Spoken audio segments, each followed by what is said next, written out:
ఆ చల్లని సముద్ర గర్భం దాచిన బడబాడలమంతో భూగోళం పుట్టుక కోసం రాలిన సురగోళాలెన్నో, భూగోళం పుట్టుక కోసం రాలిన సురగోళాలెన్నో, ఈ మానవ రూపం కోసం జరిగిన పరిణామాలెన్నో.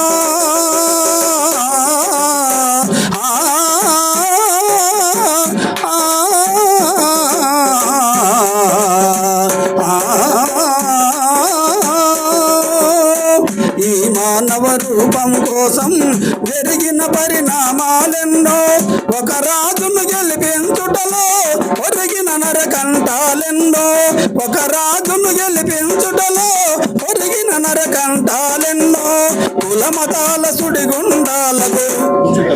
కులమతాల సుడిగుండాలకు బలి అయిన పవిత్రులెందరో, ఆ చల్లని సముద్ర గర్భం దాచిన బడబాణలమెంతో, ఆ నల్లని ఆకాశంలో కానరాని భాస్కరులెందరో, ఆ చల్లని సముద్ర గర్భం దాచిన బడబాణలమెంతో.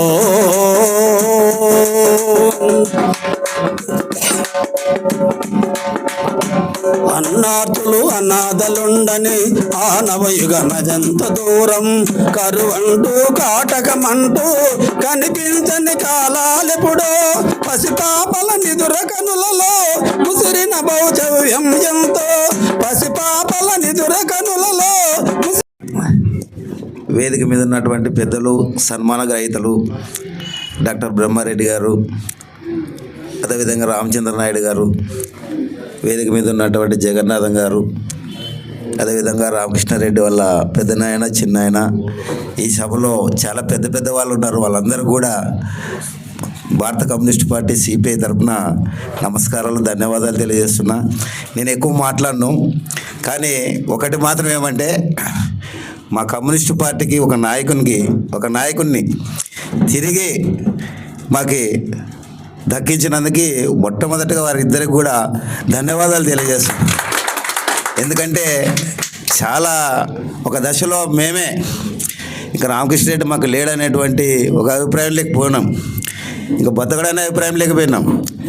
చాలా ఆవేదనతో ఉన్న సందర్భంలోన నాకు తెలిసి ఒకసారి రామకృష్ణరెడ్డి దగ్గరకు పోతే ఒక మాట అన్నాడు, ఈ బాధపడే కంటే చచ్చిపోయేది మేలు మునప్ప అన్నాడు.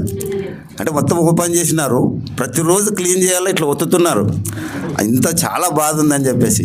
కానీ మరి సార్ వాళ్ళకి రామకృష్ణారెడ్డి లాంటి ఒక ఉద్యమకారుని, మరి ప్రజలకు సేవ చేసే నాయకుడిని తిరిగి మాకి అందించినందుకు కమ్యూనిస్ట్ పార్టీ జిల్లా సమితి తరఫున మరొక్కసారి ధన్యవాదాలు తెలియజేస్తూ సెలవు తీసుకుంటున్నాను. ఒక మాట ఏమంటే, సార్తో ఒకసారి కొట్లాడింటివి సార్ పునర్జన్మ ఇచ్చారంటే, ఒక పోరాట యోధునికి ఊపిరి పోశారు అంటే ఉద్యమానికి ఊపిరి పోశారు. ఒక రాబోయే రోజుల్లో ఒక వేగుచుక్క అయ్యేదానికి అవకాశం ఉంటుంది. నాకు ఎంతో ఆత్మీయుడు అయ్యాడు రామకృష్ణారెడ్డి ఈ మధ్యకాలంలో. రామకృష్ణారెడ్డి అన్న ఒకసారి పోయి చూసొద్దాం రా అన్నాడు. సార్ నేను కలిసి వెళ్ళినప్పుడు జ్వరం వస్తూనే ఉంది. ఆమెకు చెప్పాడు, ప్రతి గంటకు ఒక్కసారి టెంపరేచర్ చూడమ్మా అని చెప్పాడు. దానికన్నా సార్ ఏంటంటే, బ్రహ్మారెడ్డి సారు, మనం సారు ఏంటంటే దీనికంటే సామాజిక సేవలు ఎక్కువైపోయారు, కానీ ఆయన నిజంగా ఇందులోనే కనుక తన 100% అబ్జల్యూట్ బెస్ట్ పెట్టినట్టయితే ఆయన డయాగ్నోసిస్ అనేది చాలా చాలా వండర్ఫుల్గా ఉంటుంది. మన ప్రమిసెస్లోకి ఆయన వస్తారు, ఒక ఆయన అడ్వకేట్ ఆయన వస్తారు, మాటికి సార్ బ్రహ్మారెడ్డి సార్ ఉండడం వల్ల నేను బతికాను సార్ ఈరోజు అంటాడు. ఆయన ఎన్ని హాస్పిటల్స్ తిరిగాడు, డయాగ్నోసిస్ మాత్రం సార్ దగ్గర జరిగింది. పెద్ద హాస్పిటల్కి పోయి వచ్చాను సార్, కానీ అక్కడ కుదరలేదు. సార్ నాకు చాలా చాలా చాలా హెల్ప్ చేశారండి. ఆ విధంగా ఈరోజు రామకృష్ణారెడ్డి అంటే ఒక వ్యక్తిగా నేను చూడడం లేదు. ఆయన ఒక పోరాటం, ఒక ఉద్యమం.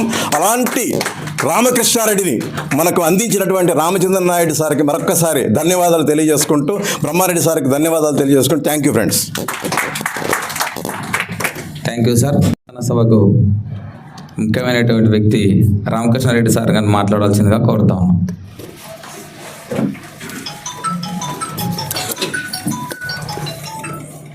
ఈ కార్యక్రమానికి అధ్యక్షత వహించినటువంటి హాస్పిటల్ జగన్నాథం గారు కానీ మాట్లాడినటువంటి అంశాలు అన్నీ 100% కరెక్టు. ఎందుకంటే ఈరోజు వైద్యం అందించడం తీసుకోవడం ఒక భాగం అయితే హ్యుమానిటీతో వైద్యం అందించే డాక్టర్లు చాలా తక్కువ. అందులో డాక్టర్ బ్రహ్మారెడ్డి గారు, పెద్దలు రామచంద్ర నాయుడు గారు. నేను అంతకుముందు ఏదో ఇష్యూ పైన నేను మా మునప్ప గారు నేను ఐఐటీస్లో ఉన్నప్పుడు రామచంద్ర నాయుడు సార్తో గొడవ కూడా పడినాం. అంటే ఏదో ఒక పేషెంట్ ఇష్యూ పైన. సార్ తర్వాత డాక్టర్స్ అంతా చాలామంది వచ్చారు, రామచంద్రారెడ్డి ఇంకా 2-3 డాక్టర్స్ ఈ టౌన్లో. ఏషియాలోనే number 1 doctor Ramachandra Naidu sir అని చెప్పాడు. ఏషియాలోనే ఈ ఆపరేషన్లకు సంబంధించి ఏషియాలోనే నెంబర్ 1 డాక్టర్ అని చెప్పాడు. అప్పటి నుంచి మరి తర్వాత నాకు సేమ్ కిడ్నీలో స్టోన్ ఉంది అని చెప్తే ఆ సందర్భంగా సార్ దగ్గరికి వెళ్ళాం. సారు మెడిసిన్ ఇచ్చాడు. మెడిసిన్ ఇచ్చిన తర్వాత దాదాపు ఒక 6-7 నెలలు 6-7 సంవత్సరాల పాటు పూర్తిగా లేదు, ఏం లేదు.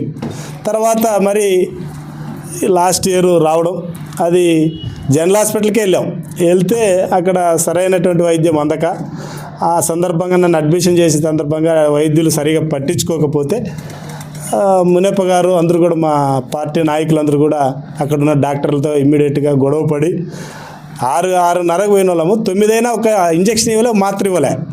గొడవ పడితే అప్పుడు ఒకటి ఏదో నొప్పి తగ్గడానికి ఇంజక్షన్ ఇస్తే ఆ ఇంజక్షన్ తగ్గడం, సరే నొప్పి తగ్గింది కదా అని చెప్పి వచ్చేసినాం.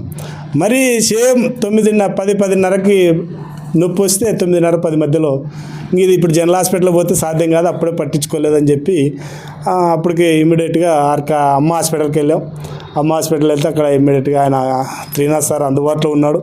ఆయన ఆపరేషన్ చేయడానికి అవకాశం ఉంది, దీనికి సంబంధించి మీ ఇంత దాకా ఖర్చు కావచ్చు అని చెప్పాడు. సరే అని చెప్పి అడ్మిషన్ అయినా. ఇక్కడ లేదు ఆర్క్ హాస్పిటల్కి తీసుకెళ్ళండి అని చెప్తే ఆర్క్ హాస్పిటల్కి వెళ్తే ఆపరేషన్కి రాత్రే ప్రిపేర్ చేశారు. పొద్దున సార్ బ్రహ్మారెడ్డి సార్కి ఫోన్ చేశాం. ఫోన్ చేస్తే రామకృష్ణుడు అన్న సెకండ్ ఒపీనియన్ తీసుకుంటే బాగుండు, సార్తో డాక్టర్ సలహా తీసుకోరా అంటే సార్కి ఫోన్ చేస్తే అప్పుడు ఎక్కడో విజయనగరంలో ఉన్నాడు. విజయనగరంలో ఉంటే సార్ కూడా చెప్పాడు సేమ్, సెకండ్ ఒపీనియన్ తీసుకో కృష్ణ అంటే అంత తొందరగా నువ్వు ఆపరేషన్కి మూవ్ కావద్దంటే అప్పటికే ప్రిపరేషన్ అయిపోయింది. ఇంకా ఆపరేషన్ థియేటర్లోకి తీసుకెళ్లే టైం దగ్గర పడింది. ఇంకా ఏం చేయలేని పరిస్థితి. సరే ఏమైతే ఏం కానిలే అని చెప్పి అదంతా కూడా ఆపరేషన్ ఫస్ట్ స్టంట్ వేసారు. అదేదో ఇన్ఫెక్షన్ కిందికి జరగకుండా ఏదో ఆ చెడుగా అంతా కూడా ఇప్పుడు సార్ వాళ్ళు చెప్పినట్టు అంతా కూడా చేరుకోవడం, ఫీవర్ అంతా కూడా 1 నెల వచ్చింది ఫీవర్. అప్పటికే బ్రహ్మారెడ్డి గారు 2 పర్యాలు టెస్టులు చేయించాడు ఇంటి దగ్గర నుంచి. వాళ్ళ పిల్లల్ని పంపించి ఇక్కడ మన హాస్పిటల్ పిల్లల్ని పంపించి బ్లడ్ శాంపిల్స్ తీపించి టైఫాయిడ్, మలేరియా ఏమి దీనికి ఎందుకు వస్తూ ఉంది అని చెప్పి చెక్ చేపిస్తే కూడా ఏం బయటపడడంలే.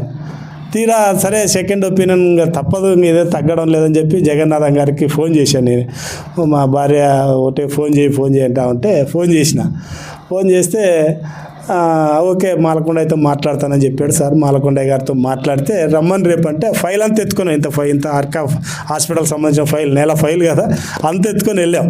అదంతా ఆయన స్టడీ చేసి సరే ఒక బాటిల్ పెట్టి టెస్ట్ చేశాడు. అంటే ఇట్లా కడుపు కింద ఇట్లా ఒత్తుకుంటూ వచ్చాడు. ఇక్కడ గట్టిగా వచ్చినప్పుడు పెయిన్ వచ్చింది. అబ్బా అన్నప్పుడు ఇక్కడ ఏదో ఇన్ఫెక్షన్ ఉన్నట్లుంది. ఆ టెస్ట్కి రాశాడు. ఆ టెస్ట్కి రాయడంతో ఇదంతా బయటపడింది, లేకపోతే బయటపడిండేది కాదు. అదంతా టెస్ట్ అంతా రిపోర్ట్ వస్తలకే 3-3:30 అయింది.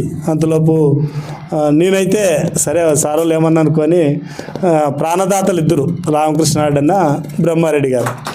ఎందుకు చెప్తానంటే ఆ రోజుకి నేను సార్ రాకపోతే మరి ఇంకొంత పొరపాటు జరిగిండి ఉండేదేమో. ఎందుకంటే సారు సరే ఆయన సర్జన్ కాదు, మాల్కొండే సారు ఫిజిషియను. ఇంకొక ఆయనకి రెఫర్ చేస్తాడు, ఆయన ఎట్లా చేస్తాడో మనకి తెలియదు. అది కానీ పొరపాటు జరిగింటే వాస్తవంగా అంటే ఈరోజు మా అందరి మధ్యలో ఉండిండేవాడిని కాదేమో అని నేను అనుకుంటాను. ఇద్దరు ప్రాణదాతలు రావడం, ఇమ్మీడియట్గా అదంతా రిపోర్ట్ చూసి ఇది నీ ఆపరేషన్ కాదు, ఇది నీకు సంబంధించినది కాదు, నువ్వు రెఫర్ చేసినా ఇది సాధ్యం కాదు కాబట్టి నేను పలానా చోటికి తీసుకెళ్తానని చెప్పి ఆ రోజు నా దగ్గర 300-400 డబ్బులు ఉండే జేబులో. ఏం చేయాలో అర్థం కాని పరిస్థితి. అప్పటికి హాస్పిటల్లో ఆర్క్ హాస్పిటల్ ఉన్నప్పుడు మా చిన్న మా పెద్ద చిన్న ఒకరు 1 లక్ష 2 లక్షలు ఖర్చు పెట్టారు వాళ్ళిద్దరు కదా. అప్పటికి నా దగ్గర డబ్బు లేకుంటే వాళ్ళిద్దరు, ఆయన 1 లక్ష పెట్టాడు, ఈయన 1 లక్ష 2 లక్షలు పెట్టాడు. అయిపోయేది పరిస్థితి. మందులు రోజువారీ వాడే కార్యక్రమంలో డబ్బులు అయిపోతా ఉంటే ఏం చేయాలనుకుంటే సార్ ఉండి నువ్వు దాని గురించి వదిలి నువ్వు నా తమ్ముడుగానో అనుకుంటాను నేనైతే అని చెప్పి సారు అంత పెద్ద ఉదారమైనటువంటి మనస్తత్వం ఈరోజు చేయడం వల్లే ఈరోజు నేను బతికి బట్టగట్టాను అని చెప్పి అనుకుంటా ఉన్నాను. దాంతోపాటు చాలామంది మిత్రులు, స్నేహితులు, శ్రేయోభిలాసులు అందరూ కూడా వారి తోచిన మేరకు 5,000, 2,000, 5,000, 10,000 అందరూ కూడా ఫస్ట్ మన కార్ల్ మార్క్స్ నగర్ ముస్లిం నాగరత్నం అని ఆ ముస్లిం వచ్చింది ఇంటి దగ్గరికి. నువ్వు హాస్పిటల్కి నేనేం తేలేదు నైనా నీ ఖర్చుకి పెట్టుకో అని చెప్పి 2,000 రూపాయలు ఇచ్చిపోయింది ఆ ముస్లిం నాగరత్నం వచ్చిందా. ఆ ముస్లిం ఎప్పుడైతే స్టార్ట్ చేసిందో లింగారెడ్డి అన్న వచ్చాడు. లింగారెడ్డి అన్న తమ్ముడు నువ్వేమనుకోదు నిండా ఇట్లా చేస్తాను మరి నువ్వు ఫీల్ అవుతావా అంటే సరే నా పరిస్థితి బాగలేదు ఆ రోజుల్లో. అన్నగా కొంత సాయం చేశాడు. తర్వాత రామకృష్ణాడు అని చేశాడు. తర్వాత నా వాకర్స్ ఫ్రెండ్స్ లక్ష్మణ వీళ్ళు సాయం చేశారు. అట్లాగే మన మిత్రులు నాగరాజు, ప్రజానాట్యం నాగరాజు, ఇట్లా అందరూ కూడా ప్రతాప్ రెడ్డి సారు అందరూ కూడా. శ్రీరాములు అయితే హాస్పిటల్ బిల్లు కట్టడానికి 1,00,000 రూపాయలు తీసుకొని వస్తే వద్దులే బ్రదర్ ఇట్లా ఈ విధంగా జరుగుతూ ఉంది, ప్రాసెస్ జరుగుతూ ఉంది. అట్లా ఏదేమైనా మన పార్టీకి సంబంధించి కొంత అమౌంట్ మొత్తం నాయకులందరూ కూడా బాధపడినారు. చాలామంది ఏడ్చినారు, ప్రార్థనలు చేసినారు, దువా చేసినారు, అభిషేకాలు చేసిన వాళ్ళు ఉన్నారు. పార్టీ కామ్రేడ్స్ అందరూ కూడా అంటే కింది క్యాడర్ కార్యకర్తలు.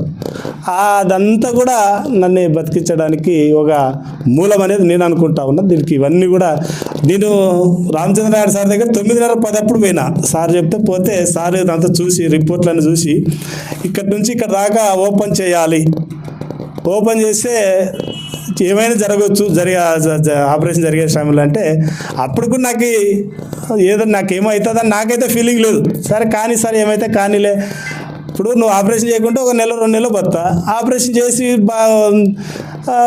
పోయిందనుకో అయిపోతే పోతాయి, ఏ ఇబ్బంది ఏముంది, సరే బతికి బట్టగట్టినాం అనుకో సక్సెస్ అవుతుందనే ఆలోచనతో కానీలే సార్ ఏం కాదని చెప్పినాం.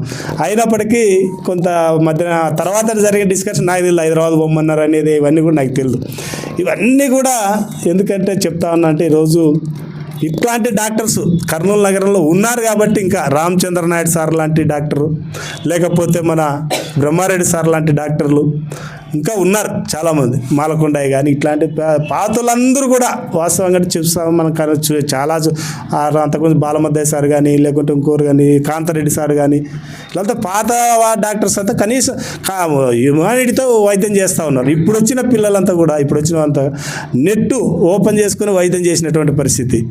హితేష్ రెడ్డి ఎవరు అతను గ్యాస్ట్రాలజిస్ట్ ఆర్క్ హాస్పిటల్లో సెల్లులో చూసుకుంటూ వైద్యం చేస్తూ ఉన్నాడు. నాకు బాగా ఆ రోజు స్టంట్ ఊడిపోయింది, మోషన్స్ ద్వారా మరి జారిపోయింది. రెండో స్టంట్ వేయడానికి పోతే అతని నెట్లో ఆన్ చేసి చూస్తూ ఉన్నాడు. ఏంది సార్ పరిస్థితి అంటే ప్రత్యక్షంగా కనపడతా ఉంది. నేను అడిగితే సీరియస్గా ఇందాక సార్ చెప్పినట్టు ఎవరైనా కొడతాడనే డాక్టర్ అంత సీరియస్గా రెస్పాండ్ అవుతూ ఉన్నాడు. ఆయన పులివెందులో ఏదో ఈ మధ్యంగా తర్వాత నా వైద్యమే లాస్ట్ అనుకుంటా ఆయన ఖాళీ చేయించాడు శ్రీనివాస్ సార్. నువ్వు ఉంటే నా హాస్పిటల్ చెడ్డ పేరు వస్తుందని ఆయన ఎందుకు వచ్చిందని చెప్పి హాస్పిటల్ ఖాళీ చేయించినట్లున్నాడు, వెళ్ళిపోయినాడు అతను. ఇట్లా అన్ని రకాలకు కూడా సహాయ సహకారాలు అందించిన ప్రతి ఒక్కరికి, సహాయ సహకారాలు అందించిన వాళ్ళందరికీ కూడా సుజాతమ్మ అక్క కూడా చాలా దగ్గర ఉండి 1-2 సార్లు చూసి అన్ని రకాలుగా సహకరించారు. అట్లా మన మిత్రుడు నాగేశ్ రెడ్డి 1 నెల పాటు హాస్పిటల్లో ఉన్నటువంటి అందరికీ ఎంత 10 మంది ఉంటే 10 మంది, 5 మంది ఉంటే 5 మంది, ఎంతమంది ఉంటే అంతమందికి టిఫిన్ ప్రతిరోజు. ఒకవేళ ఏదైనా డబ్బులు ఇస్తే ఒప్పుకోడు, ఒకవేళ పోకపోతే కూడా ఎందుకు రాలే ఈరోజు అని అడుగుతాడు అనమాట. అట్లా అందరూ కూడా సాయం చేయడం వల్ల ఈరోజు మీ అందరి మధ్య నిలబడినాను. చాలా ముందే జరగాల 2-3 దప్పాలు అడిగాను సార్తో, కానీ సారు పని ఒత్తిడిలో లేకపోతే ఇంకా ముందే జరిగిండాల్సిన కార్యక్రమం. సరే ఏదేమైనా లేటుగా అయినప్పటికీ మనకు సహాయ సహకారాలు అందించినటువంటి ప్రతి ఒక్కరిని మనన చేసుకోవడానికి అవకాశం కల్పించినటువంటి మరోసారి ఇదంతా కూడా గుర్తు చేసుకోవడానికి అవకాశం కల్పించి ఆయన టైం ఇచ్చి వచ్చినందుకు బ్రహ్మారెడ్డి సారు ప్రత్యేకంగా, అట్లాగే రామచంద్ర నాయుడు సార్ ప్రత్యేకంగా పాదాభివందనాలు తెలియజేస్తూ ఈ అవకాశం ఇచ్చినటువంటి అధ్యక్షుల వారికి కృతజ్ఞతలు, ధన్యవాదాలు తెలియజేస్తూ సెలవు తీసుకుంటాం. 1 minute. ఆ వెంకటరెడ్డిస్ అనేది ప్యాంక్రయాస్ ఒక గ్రంథి ఉంటుంది, అది డ్యామేజ్ కావడం వల్ల అది మామూలుగా ఎట్లంటే మనం ఏమన్నా తినేదాన్ని జీర్ణం చేసే అంగం. అంటే మనం ఏమన్నా తిన్నామంటే అది ఇప్పుడు మటన్ ముక్క తిన్నట్టు డైజెస్ట్ అయిపోతుంది కదా, అట్లానే. కానీ అదే భాగాన్ని మన భాగాన్ని మనమే డైజెస్ట్ చేసేస్తాం, అంటే మన శరీరాన్ని మనమే తినేస్తాం అన్నట్టు. ఆ తినేయడం వల్ల ఆ ప్యాంక్రియాస్ దాని చుట్టూ సరౌండింగ్ ఉన్న స్థలం అంతా కూడా నెక్రోజ్ అయ్యి చీమ పడుతుంది. అది ఇట్లా వేరే భాగంలో చీమ అంటే ఇట్లా కట్ చేస్తే ఇట్లా కారిపోయే చీమ కాదు, మనం తీస్తున్న కొద్దీ ఊడుతూ ఉంటుంది. చెల్మెల నీళ్ళు కొట్టినట్టు, నీళ్ళు తీస్తే ఎట్లయితే ఊడుతుందో అలా ఊడుతూ ఉంటుంది. అందుకొరకే ఒకసారి ఆ చీమ తీసినాక కూడా మేము 1 నెల పెట్టుకోవాల్సి వచ్చింది, ఎందుకంటే రోజు ఊడుతూనే ఉంటుంది, ట్యూబ్లలో వస్తూనే ఉంటుంది భయంకరంగా. ఒకరోజు అయిపోయేది కాదు అది. సో అన్ని రోజులు ఆయన తినడం చాలా ఇబ్బంది కనుక మనం తినడానికి పైప్ పెట్టడము, ఆ పైప్ ద్వారానే ఫుడ్ పోవడము. తిండి ఎంత చాలా ముఖ్యం, న్యూట్రిషన్ అనేది. ఇన్ఫెక్షన్ ఎంత ఇబ్బందో అది కూడా అంత ముఖ్యం. అటువంటి క్లిష్ట పరిస్థితులైన కండిషన్లో మామూలుగా అమెరికాలో చేసినా కూడా 100 మంది చేస్తే 40 మంది చనిపోతారు. కనుక మన సిస్టంలో ఇంకా ఎక్కువ ఉంటుంది కనుక 50% ఉండొచ్చు అని మేము ఛాన్స్ 50% ఛాన్స్ మేము బయటపడవచ్చు, బయటపడకపోవచ్చు. మనం చేసాం. Brahma Reddy sir you go head, ఏమన్నా ఉంటే చేస్తాము. ఫైనాన్స్ కూడా నాకు చాలా మంచి మిత్రుడు, ఫైనాన్స్ గురించి ఏం వరి కావద్దు, కావాలంటే నేను పర్సనల్గా పెట్టుకుంటానని అన్నాడు డాక్టర్ బ్రహ్మారెడ్డి గారు. అట్లనే అంతవరకు ట్రీట్ చేసిన డాక్టర్ కూడా ఫోన్ చేసి మీరు చేసేదాన్ని చేయండి, మిగతాది ఏమన్నా ఫైనాన్స్ కానీ ఏమైనా ఇబ్బందులు ఉంటే మేము చూసుకుంటాం అన్నమాట వాళ్ళు చెప్పినారు. అందరికంటే కుటుంబ సభ్యులు అండగా నిలిచి నా మీద నమ్మకం పెట్టి నాతో చేయించినందుకు వాళ్ళ కృతజ్ఞతలు. అండ్ ఇంతమంది పేషెంట్లకు ట్రీట్మెంట్ చేస్తూ ఉంటాము, గుర్తుపెట్టుకొని ఇన్ని రోజులు పిలిచినందుకు రామకృష్ణారెడ్డికి నమస్కారాలు. Thank you very much. Doctor Ramachandra Naidu sir గారని ఈ సభాముఖంగా తెలియజేస్తా ఉన్నాం. ఆ కోవలోనే మా గురువర్యులు డాక్టర్ బ్రహ్మారెడ్డి సార్ గారు. ఎక్కడికైనా సార్ ఒకటే చెప్తా ఉంటారు, ఎప్పుడైనా సరే చచ్చిన శవాలు మాకు పాఠాలు నేర్పించినాయి. ఆ చచ్చిన శవాలు ఎవరు?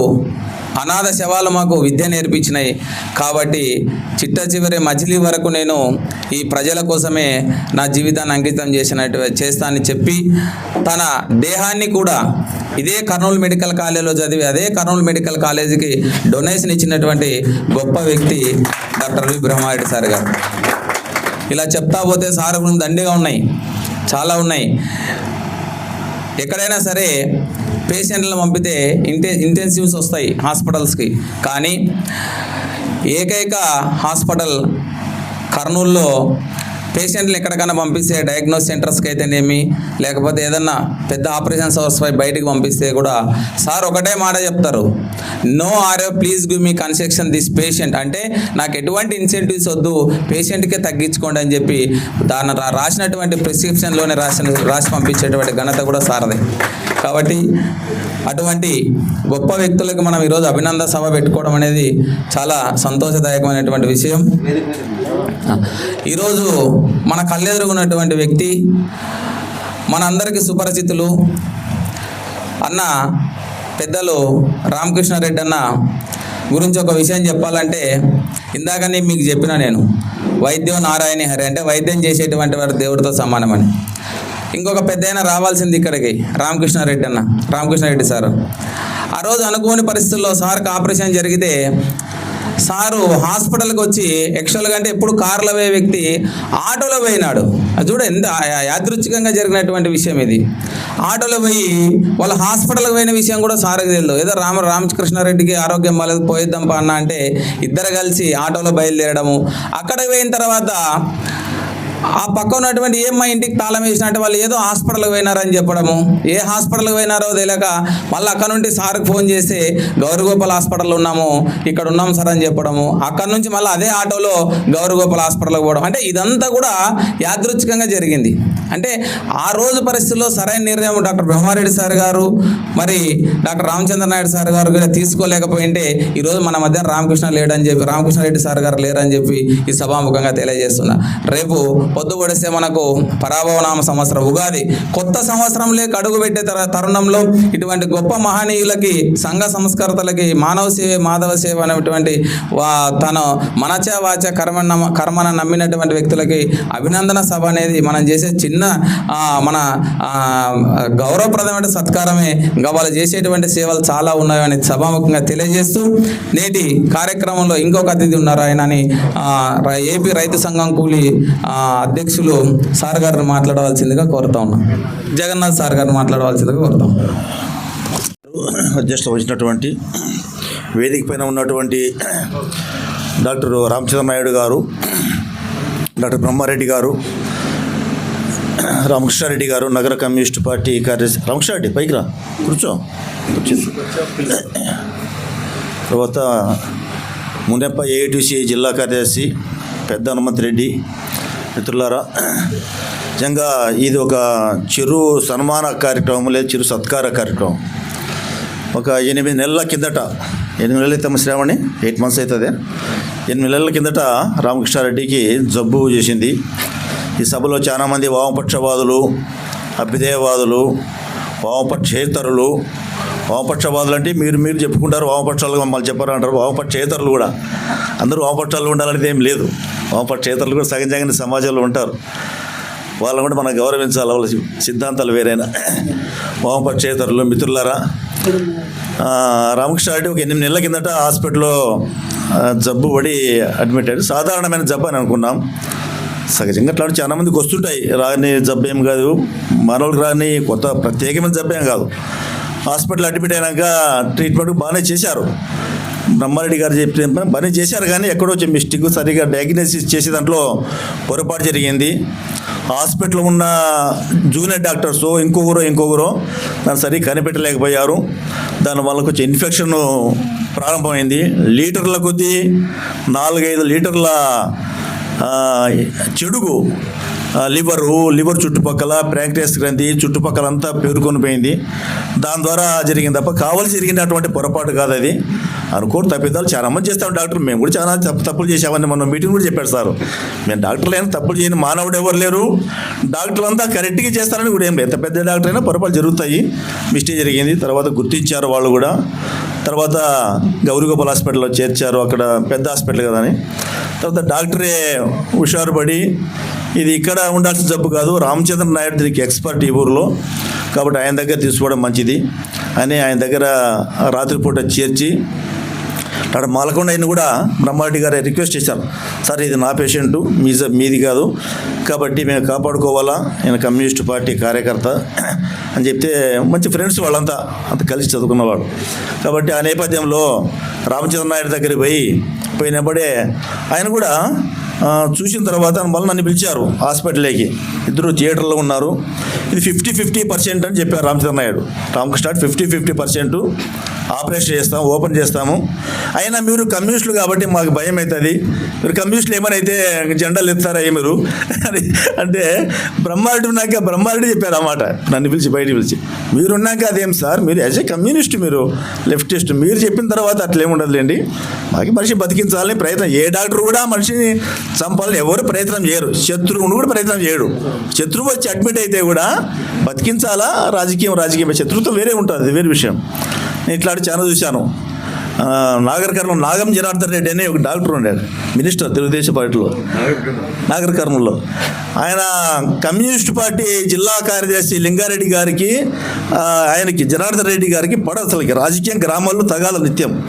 అయినా కానీ కమ్యూనిస్ట్ పార్టీ జిల్లా కార్యదర్శి లింగారెడ్డి గారు అడ్మిట్ అయితే డాక్టర్ ఎవరంటే నాగం జనార్దన్ రెడ్డి. డాక్టర్ అయినా బయటకు వస్తే రాజకీయ పోట్లాడిన మళ్ళీ డాక్టర్ గారి మీద ఉద్యమాలు చేసేవాడు, డౌన్ అనుకుంటా స్టేట్మెంట్ ఇచ్చేవాడు. కానీ హాస్పిటల్ మాత్రం ఆ డాక్టర్ కాడికి పోయి ట్రీట్మెంట్ చూసుకునేవాడు. అది వేరే విషయం. శత్రువునైనా కానీ డాక్టర్లు బతికించాలని ప్రయత్నం చేస్తారు. ఇది అందులో నాకు బ్రహ్మారెడ్డి గారు ఒక 1979 నుంచి తెలుసు సార్. ఎస్ఎఫ్ఐ స్టూడెంట్, మాకు సీనియర్ అనుకుంటా, మేము డిగ్రీ స్టూడెంట్స్ ఉస్మానియా కాలేజీలో. అప్పుడే ఎస్ఎఫ్ఐలో మంచి గొప్ప లీడరు, మంచి సామ్యవాది, ప్రజా శ్రేయస్సు కోరుకుంటా ప్రజా వైద్యశాల అప్పటి నుంచి ముందు, ఇప్పుడే కొత్తగా కాదు, అది చాలా పాతది పెట్టినాడు. రామచంద్రనాయుడు గారు కూడా నాకు 20-25 ఏళ్ళుగా పరిచయం.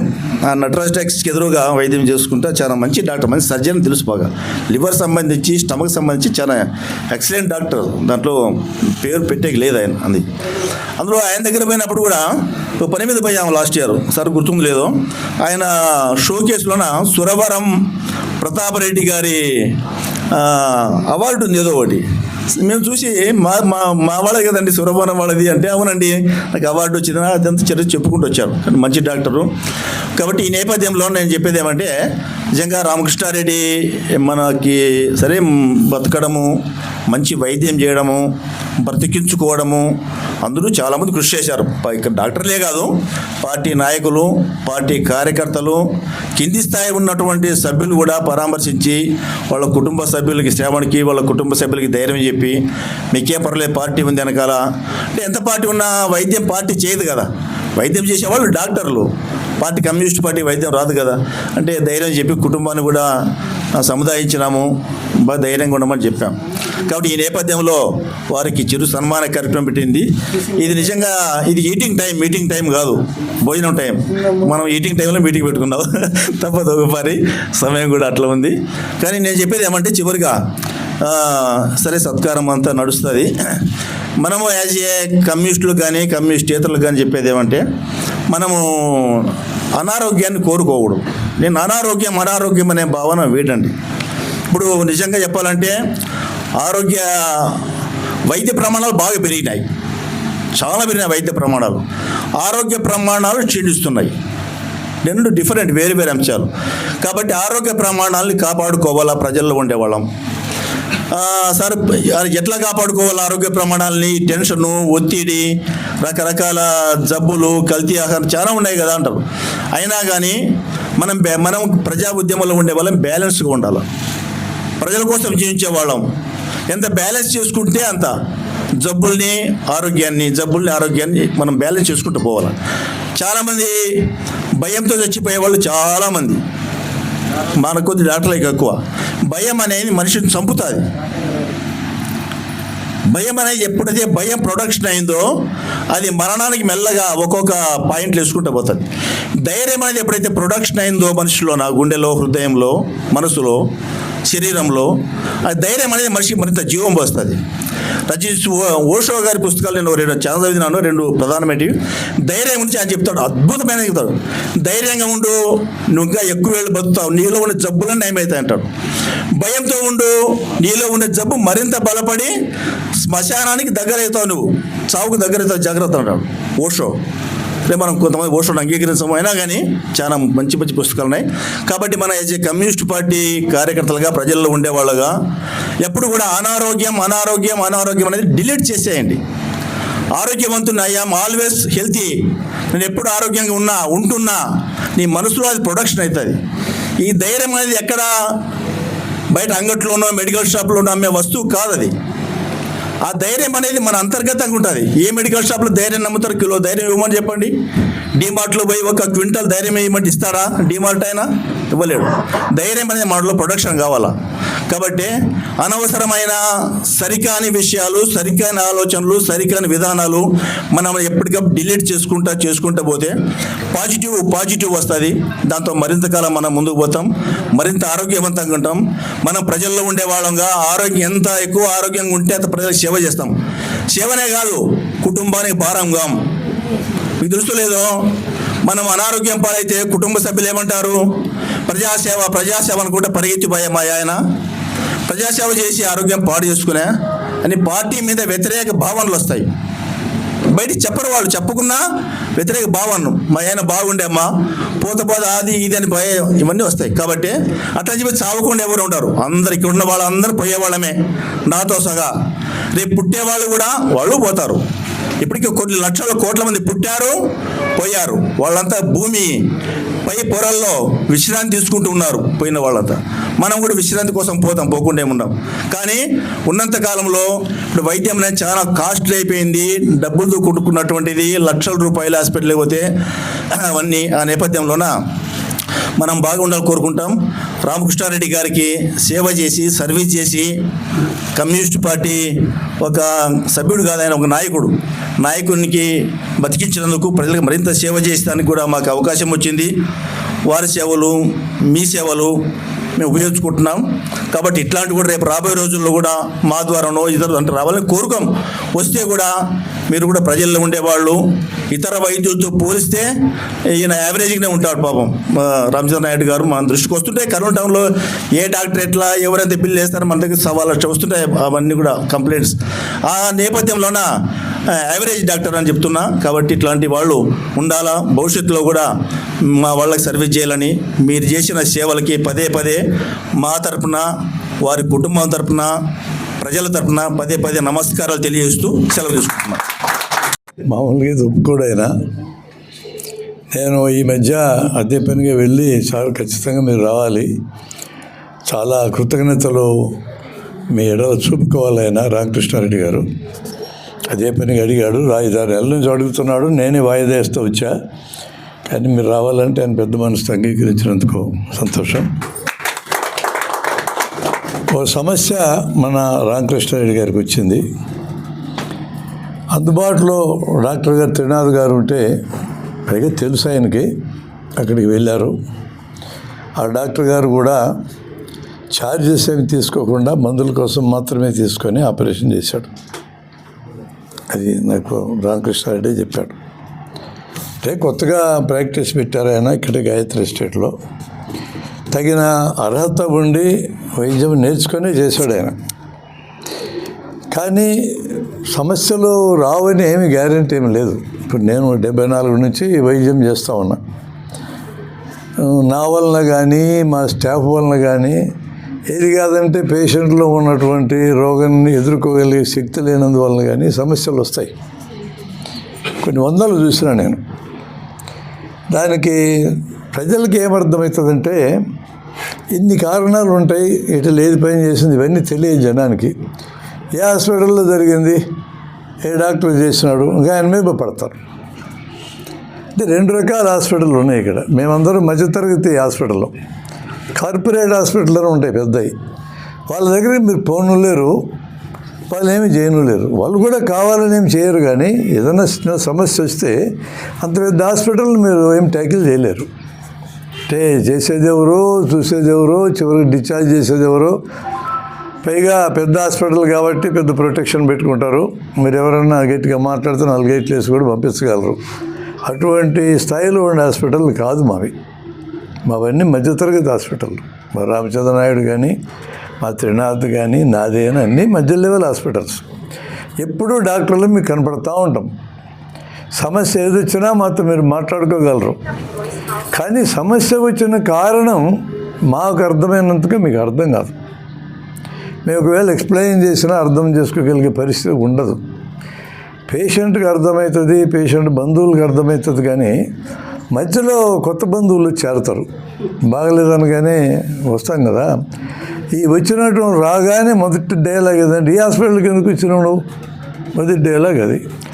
రెండోది డాక్టర్ ఏదో చేస్తుంటాడు, రెండో డైలాగు ఎక్కడో మనసులో పడిపోద్ది. ఠాగూర్ సినిమా చూసినాం కదా, చూసినాం కాబట్టి అది తలకాయకి ఎక్కుతుంది. కాబట్టి ఎవరిడో రెచ్చగొట్టి డాక్టర్ని కొట్టుకోండి వస్తారు కొట్టడానికి. ఆ భయంతోనే మరి రామచంద్ర నాయుడు గారు ఆపరేషన్ చేయాలంటే నాతో మాట చెప్పారు. ఏం చాలు కమ్యూనిస్టులు అంటారు వీళ్ళందరూ, రేపు పొద్దున ఏదైనా తేడా వస్తే మీదకి వచ్చి గలాడ చేస్తే ఎట్లా అని అడిగినాడు ఆయన. అంటే ముందు మాకు జగన్నాథ్ గారు నాకు సంభాషణ జరిగింది. ఈ డాక్టర్ గారు హైదరాబాద్ బొమ్మంటున్నారు ఏందని అన్నాడు ఆయన నాతో. హైదరాబాద్ బొమ్మన కారణం ఆయనకి చేతగా కాదండి.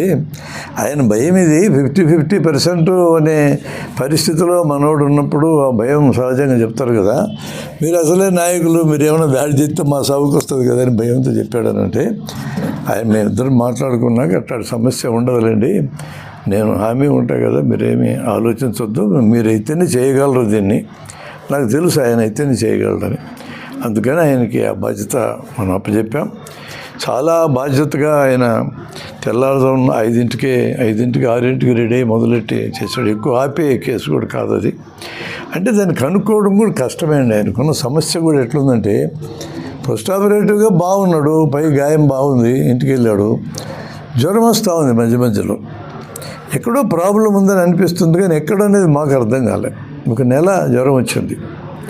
నేను 1-2 సార్లు చూసా ఇంటికి వెళ్ళి, ఏదన్నా టైఫాయిడా లేకపోతే ఇతరత్రా ఎక్కడైనా ఇన్ఫెక్షన్ ఉందా అని కొన్నాళ్ళు యాంటీబయాటిక్ పెట్టి చూసాం.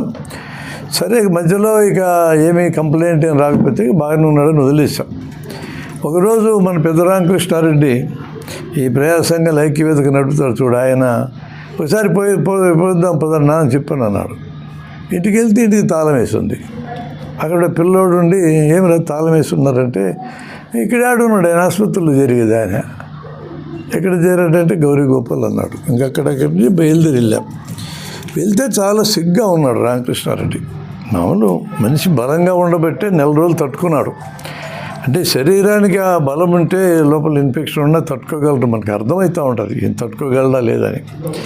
పాల్గొనే సార్ చూస్తున్నాడంటే ఆయనకు ఫోన్ చేశాను. సార్ మరి ఏం ప్లాన్ చేశారు మా పేషెంట్ గురించి, మా వాడు అతను అంటే, గ్యాస్ట్రాంట్రాలజిస్ట్కి చూపిస్తాం డాక్టర్, ఇప్పుడు సెలైన్ అయితే కట్టాం, యాంటీబయాటిక్ వేసామన్నాడు. ఆయన కూడా నాకు మంచి మిత్రుడే. సార్ ఇది ఎంతసేపు ఆగే కేసు కాదు సార్, ఇది మీరేమనుకోవద్దు, నేను ఆయన పట్టుకెళ్తానా అని అంటే వెంటనే అంగీకరించాడు. ఆయన చాలా మంచి వ్యక్తి, ఆయన నాకు బాగా పరిచయం, ఎటువంటి అపార్థం చేసుకునే సమస్య లేదు. ఆయన అంగీకరించగానే వెంటనే డిశ్చార్జ్ చేయించి ఎల్బీ డయాగ్నోస్టిక్స్కి విజయ్ కుమార్ దగ్గర పంపించి, చూడండి సార్ అంటే వెనక చీము ఉంది అనేది గుర్తించినాడు ఆయన. అంటే వెనక్కి పోయి చేరింది, ముందైతే కనిపెడతాం, వెంటనే వెనక్కి పోయి చేరితే చేతికి కూడా తెలియదు. అది కనిపెట్టి చాలా ఎక్కువ మొత్తం ఉంది, ఇది తీయాల్సిందని చెప్పి ఆయన సలహా ఇవ్వగానే రాత్రి 10ంటికి చూశాడు ఆయన. 10-10:30కి డాక్టర్ గారి దగ్గర చేర్చారు. అంటే అప్పుడే మాట్లాడున్నాం, ఇవన్నీ మేము మాట్లాడాల్సినంత డిస్కస్ చేస్తున్నాం, రేపు పొద్దున్నే పెడుతున్నాం డాక్టర్ అన్నాడు. కేసు పెట్టగానే నాకు కూడా ఇన్ఫర్మేషన్ ఇచ్చారు, నేను కూడా వెళ్ళా. దాదాపు 4 లీటర్లు చీము ఉంది వెనక. అందుకనే ఆయన చెప్పాడు 50-50 అనేది. ఈ 50-50 అనే భాష మేము మామూలుగా వాడతామండి, మీరేమనుకోకండి. మేము పేషెంట్కి రిస్క్ ఉంటే 50-50 అని అంటాం. మేము మాన్యతను ఎందుకు వేసుకుంటాం? నేనైతే 1.99 అంట, నా భాష వేరు. రిస్క్ 1, బతికే ఛాన్స్ 99 అంటాను నేను. నా కారణం ఉంది, ఆ కారణం చెప్తా వినండి, రహస్యాలు ఏమి లేవేడ. బతికితే 99 అన్నాను కదా, నువ్వు హ్యాపీ నేను హ్యాపీ. చచ్చిపోయినారనుకో, నేను ముందే చెప్పినా కదా 1%, దాంట్లో వేసేస్తా. చచ్చిపోయినోడికి సాగు 100%, బతికినోడికి బతుకు కూడా 100%. మరణము 1% మరణం, 99 బతకడం అట్టు ఉండవు. కాబట్టి మరణించిన వాడికి 100% మరణమే కదా. నేను 100 చెప్తే ఏముంది, 50 చెప్తే ఏముంది, నాకు డిఫరెన్స్ ఏం లేదు. పేషెంట్కి ధైర్యం అని చెప్పడానికి 1:99 చెప్తాను నేను అనుభవంలో కనుక్కున్నదాన్ని. కానీ డాక్టర్ గారు 50-50 చెప్పడానికి కారణం ఏంటంటే, వాళ్ళ అనుభవం ఏంటంటే, ఇదివరకు పనిచేసిన హాస్పిటల్లో లేదా జనరల్ హాస్పిటల్లో ఇటు సమస్య వచ్చినప్పుడల్లా జనం కొట్లాటకు దిగినటువంటి చూసినారు వాళ్ళు. నేను ఉద్యమాలు దిగినాను కాబట్టి అంత కొట్లాడలు నా మీదకి రారు జనం. అందుకని 1.99 చెప్పిన నాకు నడుస్తుంది, వాళ్ళకి నడవదు. అయితే ఆయన చెప్పినప్పటికీ కూడా నాకున్న గట్ ఫీలింగ్ ఏమంటే, 4 రోజులు ఇన్ఫెక్షన్ తట్టుకొని 4 లీటర్ల చీమును భరించినాడు, గ్యారెంటీకి బతుకుతాడని అంచనా నాకైతే ఉంది. కాకపోతే నేను ఎవరితో చెప్పాలి, ఆయనతో కూడా చెప్పాలి. బతుకుతాలో సరే ఏం కాదని ఆయనకి ఎందుకు చెప్పాలి, ఆయన నాకంటే పెద్ద డాక్టర్. ఆయన నాకు ఏదైనా హాస్పిటల్లో ప్రాబ్లమ్స్ వస్తే నేను ఆయన దగ్గరికి పంపిస్తాను. అంటే నాకు ప్రాబ్లమ్స్ రావడానికి ప్రధానమైన కారణం ఏంటంటే, ఆపరేషన్ చేస్తే వెళ్ళిపోతూ ఉంటే దేశాలు బట్టి. ఇక్కడ పేషెంట్లకు ఏదైనా ప్రాబ్లం వస్తే ఆయన ఫోన్ చేస్తారు, శ్రీరాములు నేను ఎక్కడో ఉంటాను, కలకత్తాలో ఉంటాను, మద్రాసులో ఉంటాను. ఫోన్ చేస్తే వెంటనే సార్ దగ్గరికి వెళ్ళు, రామచంద్ర నాయుడు సార్కి దగ్గర నేను ఫోన్ చేస్తానంట. ఒక్కసారి కూడా ఆయన ఖాళీ చేయకుండా నేను ఎప్పుడు కేసు పంపించినా తన కేసులాగా భావించి వాళ్ళని బతికించి బయట వేసినాడు. ఒక్కసారి కాదు, డజన్ల కొద్ది. నాకు ఆ అనుభవం ఉంది కాబట్టి ఈ కేసును ఆయన అయితేనే డీల్ చేయగలడనే స్పష్టమైన అవగాహనతోనే అక్కడికి పొమ్మన్నాను నేను. మా నమ్మకం ఎప్పుడూ వృధా కాలే. ఒకటి నేను గమనించింది ఏంటంటే, డాక్టర్లు కావాలని నష్టం చేయరు. 100% కరెక్ట్ ఇది. కావాలని ఇంజనీర్లు చేయొచ్చు, రెవెన్యూలు చేయొచ్చు, పోలీసులు చేయొచ్చు. సరే, రాజకీయ నాయకులు నాయకులు ఎక్కువ చేస్తారు, కావాలని చేస్తారు. ఇప్పుడు బెంగాల్ ఎన్నికలు వస్తున్నాయి కదా, కావాలని టీఎంసీని ఓడించి తిట్టడానికి గట్టిగా ప్రయత్నం చేస్తూ ఉంది బీజేపీ, చాలా గట్టిగా. కావాలని చేసేది అవన్నీ, తెలియక కాదు. డాక్టర్ మాత్రం కావాలని తప్పు చేయడు. లోపల గుడ్డపేలికి పెట్టినారు అని ఇటు వార్తలు వస్తుంటాయి కదా, మాకేం లాభం చెప్పండి? గుడ్డపేలికే భయ, సామాన్లు భయ, మర్యాద భయ, డబ్బులు భయ. ఏం లాభం డాక్టర్ గుడ్డపేలికి పెడితే? మోటివేషన్ ఏంటి? ఏం లేదు మోటివేషన్. అంటే సీరియస్ కేసు, ఎమర్జెన్సీ కేసు చేసేటప్పుడు ఎంత జాగ్రత్తగా, 4-5 జాగ్రత్తగా లెక్కలేసినా కూడా మర్చిపోయే ప్రమాదం వస్తుంది. నేను నా కెరీర్లోనే 10-20 సార్లు పెట్టుంటా. 4-5 ఉంటాం కాపలా. నేను, నా అసిస్టెంట్, నా సెకండ్ అసిస్టెంట్, నా నర్సు, వాలంటీరింగ్ నర్స్ అని, ఇది కాకుండా సెట్ పెట్టేటప్పుడు అన్నీ లెక్కలు పెట్టుకొని పెడతాం. ఇన్ని పెట్టినా మిస్ అవుతాం. మొత్తం మీద బయటకు వచ్చేవాడికి ఎవడో ఒకటి చెప్పినాడు అనుకో, సార్ ఒక మాబు లెక్క తగ్గింది సార్ అని, మళ్ళీ ఓపెన్ చేసి లోపలికి వెళ్ళి తీసేసి మళ్ళీ కుట్టేస్తాం. మీకు నష్టం జరగకుండా చేయడానికి మేము ప్రయత్నం చేస్తాం. అంతెందుకండి, అపోలో హాస్పిటల్ హైదరాబాద్లో ప్రాస్టేట్ ఆపరేషన్ చేస్తే అక్కడ గుడ్డపిల్లకి పెట్టినారు. వాళ్ళు పెడితే మేము తీస్తుంటాం, మేము పెడితే ఎవడో తీస్తుంటాడు. నేను పెట్టిన ఎంతమంది తీసినారు ఎవరికి తెలుసు. నేను తీసినే 10-20 ఉన్నాయి. ఒక్కసారన్నా గుడ్డి పిల్లకలు పెట్టి ఆపరేషన్ చేయకుండా అది సర్జన్ కాలేడు అంతే.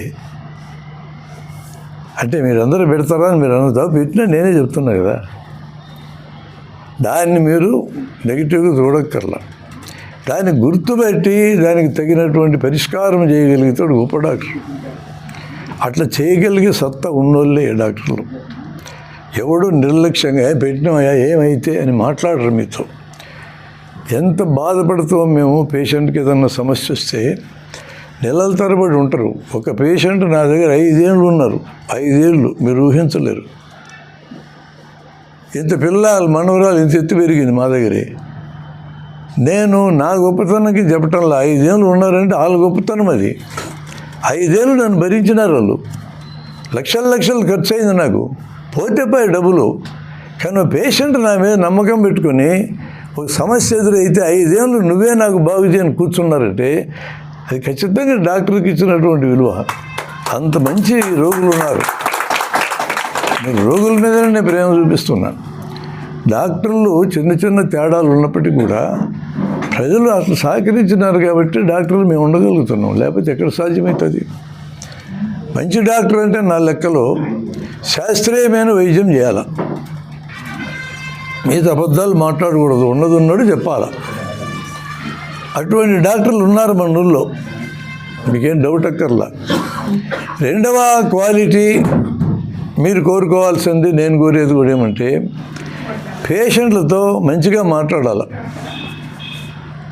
ఎవరో వచ్చినారు మాకు న్యూసెన్స్కి వచ్చాడని మేము ఫీల్ కాకూడదు. మీరు వచ్చేదే మమ్మల్ని బతికించడానికి, మేము బతుకుతుండేది మీ గుండానే. మీతో మంచిగా మాట్లాడాలి. కూర్చోబెట్టి ప్రశాంతంగా వివరించి చెప్పి, ఇది ఇట్లాంటి ప్రమాదం ఉంది, ఇలా అయ్యే అవకాశం ఉంది, నీట్గా చెప్పాలి. అంటే మంచిగా మాట్లాడే మానవ సంబంధాలు ఉండాలి. ఇక మూడవది, వీలైనంత తక్కువగా ఛార్జీలు చేసి తక్కువ ఖర్చుతో పంపించాలి. నేనైతే 3 లెక్కలు వేసుకుంటా. నేను ఎవరి దగ్గరికి పంపాలంటే 3 చూసుకుంటా. మన ఊళ్ళో ఏ రకమైన స్పెషాలిటీలో సమస్య వస్తే ఎవరి దగ్గరికి పంపితే 3 లక్షణాలు ఉంటాయో ఎత్తుక్కోవడానికి నాకు 5 ఏళ్ళు పెట్టింది. కర్నూలు సిటీలో ఎవరు దేనికి వెనుకొస్తారు ఎతకడానికి? మీకు ఇంకెట్లా అర్థమవుతుంది? మీ జన్మకి అర్థం కాదు అది. అలాంటి డాక్టర్లో మీకు సహాయపడాల్సిందే. ఈ జబ్బు వస్తే ఎవరి దగ్గరికి పోవాలి సార్ అని చెప్తాం మేము. ఒకటైతే నేను గట్టిగా నమ్మేది ఏమంటే శాస్త్రీయమైన వైద్యం చేయటం నెంబర్ 1. దాంతోపాటు మంచిగా మాట్లాడితే చాలా మంచిది, తక్కువ చేస్తే ఇంకా మంచిది. మాకు ప్రసాద్ రెడ్డి అని డాక్టర్ ఉన్నాడు పొద్దుటూరులో, కొడతాడు పేషెంట్ని. నాకంటే సీనియర్ 1 year, ఆయన భార్య నా క్లాస్మేటు. కొట్టినా ఆయన దగ్గరికి పోతారు జనం. ఆ కాలంలో నడిచింది, ఈ కాలం నడవదు, ఆపేశారులేండి, లేడు కూడా ఆయన. అది 2వ క్యారెక్టర్ది, అది లేకుండా ఉంటే మంచిది. కానీ ఆయనకి అలవాటు అయింది పాపం, మంచి వైద్యం చేస్తాడు. ఇక ఖర్చు తక్కువనే దాన్ని మధ్య లెవెల్ హాస్పిటల్ అన్నీ అంగీకరిస్తాయండి. పేషెంట్కి సాధ్యం కాదంటే ఎక్కడో చోట తగ్గించి చేస్తారు. కార్పొరేట్ వెళ్ళే మీ మాట వినరు, కానీ అడవే కట్టుపో అంటారు అంతే. మీ సాగు మీరు రావాలా, అడు కడితేనే కాగితం ఇస్తాడు, ఇస్తేనే ఇటు చూస్తాడు. కార్పొరేట్ వైద్యం నిజంగా ప్రమాదకరమే. వైద్యంలో ఆ రంగం పెరగడం అంత మంచిది కాదు. కానీ ఏం చేస్తాం, ఆ లెవెల్ రోగం వస్తే నేను నువ్వైనా అక్కడికి పోవాల్సింది, మార్గం లేదు. ఆ లెవెల్ హాస్పిటల్కి పోవాల్సింది. అంటే సైంటిఫిక్ వైద్యం కావాలంటే అక్కడికి పోవాలి, మార్గం లేదు మనకి. ప్రభుత్వాలే బాధ్యత తీసుకుని వైద్య రంగాన్ని, విద్యారంగాన్ని ప్రైవేట్ వాళ్ళకి ఇవ్వకుండా గవర్నమెంటే సరిగా నడిపితే కాదనేది ఏముంది. మేమందరం కూడా మానేసి గవర్నమెంట్ కోసం పనిచేస్తాం, అంత బాధ్యతగా గవర్నమెంట్ చేయాలి. కానీ లేదట్లా. అందుకని మధ్య లెవెల్ హాస్పిటల్స్ వయా మీడియాగా అక్కడుండే దుర్మార్గం జరగకుండా, మరీ కింద ఉండే వైద్యం రానోళ్ళ చేతుల్లో మీరు పడకుండా ఉండడం కోసం ఈ మధ్య హాస్పిటల్స్ ఈరోజు ప్రజల అవసరాన్ని తీరుస్తున్నాయనేది నా అభిప్రాయం. ఇప్పటికిప్పుడే ఇవన్నీ ఏం రద్దు కావు. కానీ ప్రభుత్వం యొక్క కటాక్ష వీక్షణాలన్నీ కార్పొరేట్ వాళ్ళ మీద పడతాయి, మా మీదేం పడవు. దాదాపు 20 డిపార్ట్మెంట్లకి మేము సమాధానం చెప్పాలా. అలా నెత్తిన రూపాయి పెడితే పావులకు కూడా కొనడు ఒక ఆఫీసర్ని, వాడు కూడా మా మీద పెత్తనం చేయడానికి వస్తాడు. ఇది ఆ కాగితం మీద, ఈ కాగితం మీద, అటు చూసి చూపులు చూస్తేనే ముఖం మీద దండాలు అనిపిస్తుంది. అట్లా డోళ్ళు వస్తుంటారు మా దగ్గరికి. ఇది ఎదవ నా కొడుకులకి ఏం సమాధానం చెప్తారు. మోతేద్దంపాబా హాస్పిటల్ అనిపించింది కూడా నాకు చాలాసార్లు. అట్లా ఉంటుంది పరిస్థితి. మధ్య లెవెల్ వాళ్ళకి చిక్కులని, పై లెవెల్ వాళ్ళకి లేదు చిక్కులు. వాళ్ళు డైరెక్ట్గా మంత్రుల లెవెల్లో మాట్లాడి పరిష్కారం చేసుకోగలరు, లేదంటే డబ్బులు బారేయగలరు. ఏముంది వాళ్ళ చేతుల అవకాశం ఉంది. ఇక్కడ డబ్బులు బారేయాలంటే చేతకాదు మాకు. వాడు ఎంత అడుగుతాడో తెలియదు, అసలు డిమాండ్ ఏందో తెలియదు. రాగానే పెద్ద నిజాయితీ పరుల్లా పోజులు పెట్టి అరుస్తాడు. అంటే రేటు పెంచుకోవడానికి అరుస్తాడు. అట్లా రేటు పెంచినాక మళ్ళీ మామూలుగా అట్లా ఉంది ఆఫీసర్ల పరిస్థితి. ఇన్ని డిపార్ట్మెంట్లా మా మీద పెత్తనం చేసేది. 1వ అంతస్తు వరకు హాస్పిటల్ ఉంటే ఫైర్ పర్మిషన్ అక్కర్లేదని చట్టం ఉంది. ఫైర్ వాడు మా మీద పెత్తనం చేస్తారు. అసలు వాడితో సంబంధం లేదనుకున్నాం చాలేళ్ళు మేము. వాడు కూడా పెత్తనమే. కాగితం వేయడే పైసలు అడుగుతాడు. లంచం వేయకుండా పని ఎక్కడైద్దండి ఈ దేశంలో. బతకాలంటే లంచాలు ఇవ్వాల్సిందే. అట్లా సిస్టమేటైజ్ చేసి పడేస్తారు. అలాంటి ఒత్తిడులు ఉన్నప్పుడు డాక్టర్లు దానికి తగినటువంటి ఛార్జెస్ చేస్తాడు. యాక్చువల్ హాస్పిటల్కి ఆపరేషన్ ఖర్చు ఎక్కువ కాదు, మాకు చాలా తక్కువ అవుతుంది. ఎస్టాబ్లిష్మెంట్ ఖర్చు ఎక్కువ అవుతుంది. మేము మిమ్మల్ని ఛార్జ్ చేస్తున్నామంటే ఎస్టాబ్లిష్మెంట్ కోసమే చేస్తున్నాం తప్ప మెటీరియల్ కాస్ట్ కాదు. ఊరికే చేసినా మాకు పెద్ద ఖర్చు కాదు. కానీ హాస్పిటల్ మెయింటైన్ కావాలంటే బెడ్లు, కరెంటు, స్టాఫ్, జీతాలు ఈ నానాకం అవుతాయి కదా, దీనికోసమే ఛార్జ్ చేయాలి. నంబర్ ఆఫ్ కేసులు ఉంటే కవర్ అవుతుంది, కానీ నంబర్ ఆఫ్ కేసులు లేకపోతే కవర్ కాదు. 10 మంది దగ్గర వసూలు చేస్తుంటే ఒకరి దగ్గర వసూలు చేయాలంటే చస్తారు, జనం చస్తారు. ఇవన్నీ నాకు జనం వైపు నుంచి ప్రాబ్లమ్స్ అర్థమవుతున్నాయి, మా డాక్టర్ల వైపు నుంచి కూడా అర్థమవుతున్నాయి. మీకు రహస్యం చెప్తున్నా, సర్జన్ సీరియస్గా సర్జరీ చేస్తుంటే ఎవడు 70 ఏళ్ళ నుంచి బతకడు. మీకోసం మేమెందుకు ముందు చావాలా నాకు అర్థం కాదు. మీరందరూ ఎక్కువ కాలం బతకాలని, ప్రజలందరూ బతకాలని ఉద్యమాలు చేస్తూ ఉన్నారు. మేము కూడా మీరు భాగమే కదా ఉద్యమాల్లో. మేము టెన్షన్ పడి మేము పెద్దలుగా ఎందుకు చావాలా? వస్తారు, డౌట్ అయితే లేదు. నేను చావను. నేను చావకపోవడానికి కారణం ఏంటంటే, కారణం చెప్తున్నా. ఒక్కసారి టేబుల్ మీదకి వెళ్ళినాక మాకున్న లక్షణం ఏంటంటే, నువ్వెవడవో మర్చిపోతాం మేము. రోగము, రోగానికి వైద్యం, ఇదే గుర్తుంటుంది మాకు.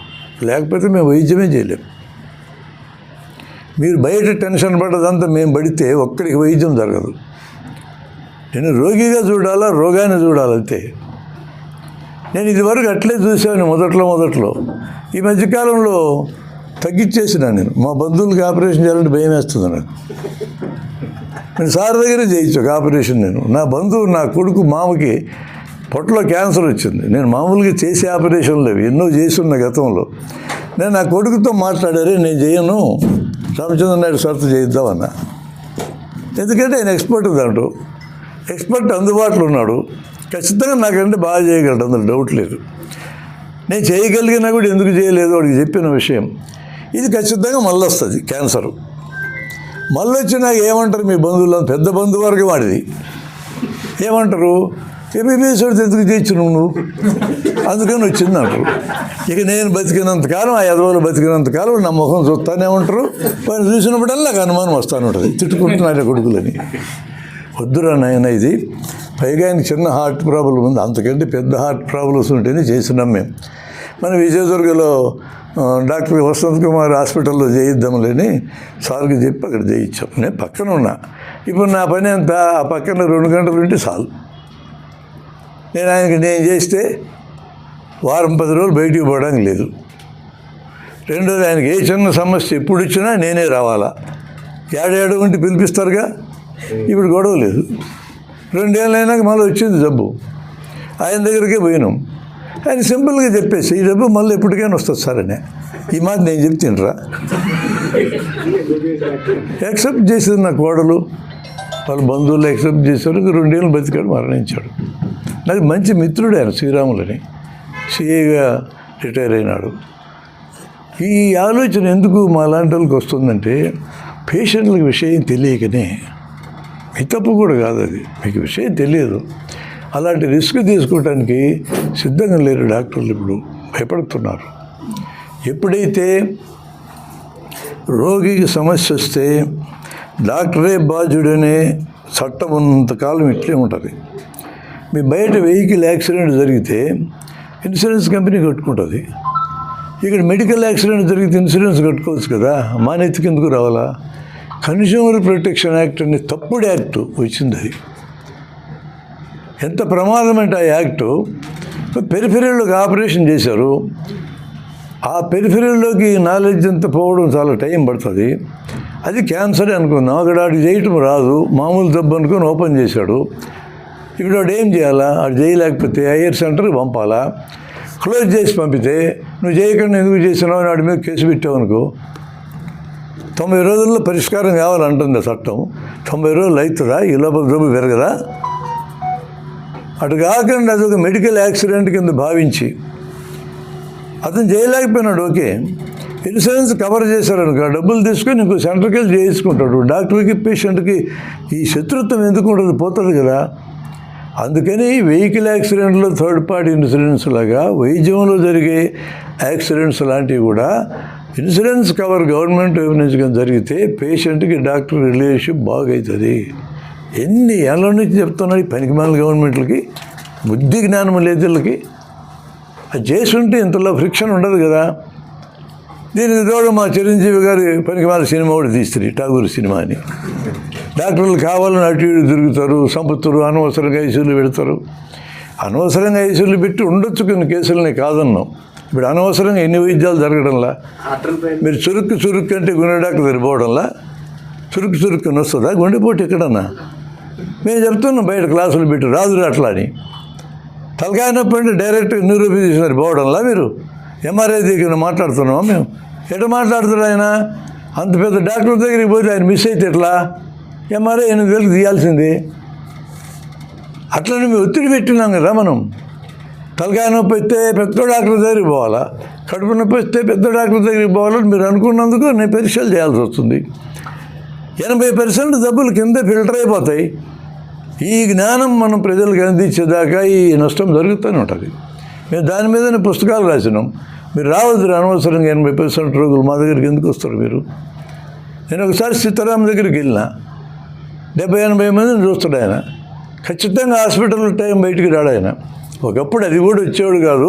ఏం సమస్య వచ్చింది ఆయనకి ప్రాక్టీస్ పెట్టాడు 20 ఏళ్ళ క్రితం తప్పనిసరి. 2 గంటలకు మొదలెట్టి రాత్రి 12 దాకా చూస్తాడు ఆయన. నేను పలకరించడానికి వెళ్ళాను, నా గురువు ఆయన. ఎంతమందిని చూస్తావు సార్ అంటే 60-70 మందిని చూస్తానే. ఏమి కేసులు చూస్తావు సార్ అన్న? మాకున్న సాన్నిహిత్యం. ఏమి తలకాయ నొప్పులు, మెడకాయ నొప్పులు, నడువు నొప్పులు రా అన్నాడు. అవన్నీ నువ్వెందుకు చూడాలి సార్, మేము ఉన్నాం కదా అన్న. ఏమి నా కొడుకులు ఇచ్చి మీద పడతారు, ఏం చేయాలబ్బా? నడువు నొప్పులు 100కి 95కు వైద్యం అక్కర్లా. నేల మీద పడుకొని తలకాయకి దిండు తీస్తే తగ్గిపోద్ది. ఆయన చెప్పినా వినరు. ఎంఆర్ఐ తీసారు అంటారు. తీయక తప్పదు. అంత పెద్ద డాక్టర్ మిస్ అయితే ఎంత చెడ్డ పేరు ఆయనకి. అందుకని ఎంఆర్ఐ తీయించాల. ఎంఆర్ఐ లేకుండా మాట్లాడలేరు వాళ్ళు. ఇలాంటి ఒక తప్పుడు వాతావరణం వైద్యంలో వచ్చింది. ఈ వాతావరణం గురించి నేర్పించాల్సిన అవసరం ఉంది. ఈ లోపల మనం ఏం చేయాలంటే రోగాలు వస్తూ ఉంటాయి, తప్పించుకొని పోవాలా. అందుకని నేను చెప్పిన దగ్గరికి రావాలి. ఈ ఊళ్ళో శాస్త్రీయమైన వైద్యం ఎవరు చేస్తారు, తక్కువ ఖర్చుకి ఎవరు చేస్తారు, మంచిగా మాట్లాడేది ఎవరు, మాలాంటి వాళ్ళని పట్టుకొని ఆ లిస్టు తీసుకోవాలి మీరు. అన్ని స్పెషాలిటీలకి ఆ లిస్టు ఉంది ఇప్పుడు మా దగ్గర. మేము అట్లాంటి వాళ్ళ దగ్గరికి పంపిస్తాం పేషెంట్లు. మీకు జన్మకి తెలియదు అది, నాకే 5 ఏళ్ళు తెలియలే. మీకేం తెలుస్తుంది? నాకేదన్నా పెద్ద రోగం వస్తే ఎవరి దగ్గరికి పోలు ఇప్పుడు నాకు తెలియదు. రాలే ఇంకా. వస్తే నా సావే. ఎవరి దగ్గరికి పోలు అర్థం కాదు. అట్లా వైద్యం మారిపోయిందండి. ఎవరో ఒక వ్యక్తి కారణంగా దీని వెనక ప్రభుత్వ విధానాలు ఉంటాయి. వాటిని మీరు మర్చిపోయి ఇది కారణాలు డాక్టర్ని అనుకుంటే డాక్టర్కి ఇబ్బంది అవుతుంది. డాక్టర్ కావాలని చేసేది కాదు. డాక్టర్లకు ఉన్న టెన్షన్కి ఎక్కువ కాలం బతకరోళ్ళు. అందుకని గబగబా 4 రూపాయలు సంపాదించుకొని సెటిల్ అవుదాం అనుకుంటారు. ఏం చేస్తారు పాపం వాళ్ళు మాత్రం. ఇప్పుడు 62 ఏళ్ళు రిటైర్మెంట్ అంటున్నారు. ఈ కాలం పిల్లలు అట్లా ఆలోచిస్తున్నారా? 40 ఏళ్ళకి రిటైర్ కావాలనుకుంటున్నారు. 40 ఏళ్ళకి గబగబా సంపాదించుకొని అవతల భార్యలేక పని చేయకూడదు. తరగడం లేదా మరి? జెన్జీ అనే వాళ్ళు 40 ఏళ్ళకి రిటైర్ కావాలనుకోవడం లేదా? ఇక మేమే తిక్కనా కొడుకును. నాకు 74 ఏళ్ళు ఇంకా వైద్యం చేస్తున్నా. ఆయన 60 ఏళ్ళలోనో 50 ఏళ్ళలో ఉన్నాడు. ఆయన చేస్తూ ఉన్నాడు. మాకు వేరే మార్గం లేదు. కాకపోతే మేము వైద్యాన్ని ప్రేమిస్తాం కాబట్టి చేస్తున్నాం. నాకున్న కారణం అయితే అది. నేను సర్జరీ అంటే నాకు ఇష్టం. అందుకని ఒక లెవెల్లో చేస్తా. కష్టమైన కేసులు గతంలో చేసి బంద్ చేసిన, చెయ్యను. పలానా చోటుకు పోవంట. దాని ప్రధానమైన కారణం నేను ఉండను. 3 రోజుల కింద ఉండను. 4 రోజులు తిరుగుతూ ఉంటా. చేస్తే రిస్క్ అయితే ఎట్లా? పేషెంట్లు కూడా యాక్సెప్టెన్స్ తగ్గిపోయింది కదా. ఇట్లాంటి చాలా సమస్యలు వైద్యం చుట్టూ ఉన్నాయండి. విత్ ఆల్ దిస్ ఈ కేసు విషయంలో నుంచి మేము నేర్చుకున్న లెసన్స్ ఏంటంటే, త్రినాథ్ తను చేతైనంత చేసినాడు, కష్టపడి చేశాడు, ఫ్రీగా కూడా చేశాడు. ఊహించినటువంటి ఒక సమస్య వచ్చినప్పుడు ఆ సమస్య పెద్దగా అయినప్పుడు మన ఇంకో డాక్టర్ కొల్లిగా దాన్ని పరిష్కరించి బయటేసినాడు. ఇక్కడ మీ పార్టీ వాళ్ళు చాలా శ్రమపడి ఆయనకి ఆర్థికంగా చాలా వెనకబడినటువంటి పరిస్థితి, ఆర్థికంగా చాలా హెల్ప్ చేశారు మీరు. డాక్టర్ గారు కూడా ఫీజు చాలా తక్కువ తీసుకున్నారు. అది కూడా మీ నెత్తనేం పడకుండా మనకి ప్రాబ్లం పలానా హాస్పిటల్ వచ్చింది కాబట్టి ఆయన మోరల్గా బాధ్యత తీసుకొని దానికి అవసరమైన ఖర్చు అంతా త్రినాథ్ ఏర్పాటు చేశాడు. We have to appreciate that. ఈ కాలం ఎవరండి డాక్టర్లు?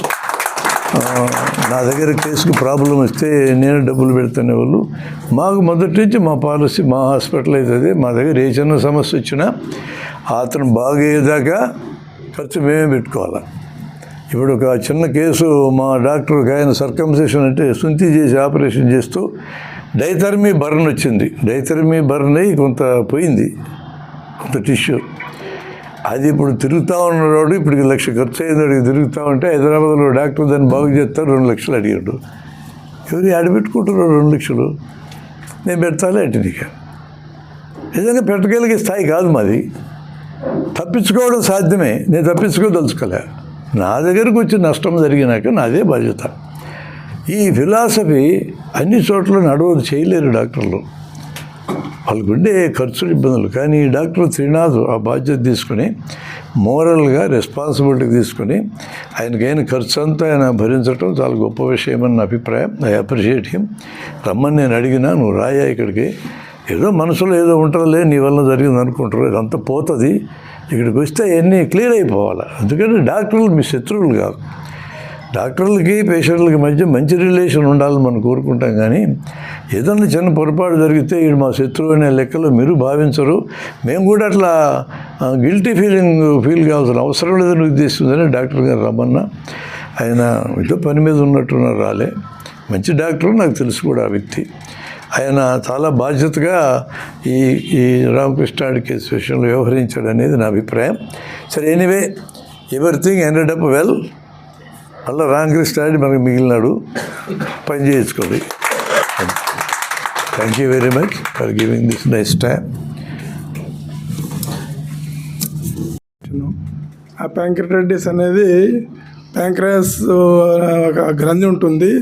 అది డ్యామేజ్ కావడం వల్ల అది మామూలుగా ఎట్లా అంటే మనం ఏమన్నా తినేదాన్ని జీర్ణం చేసే అంగం.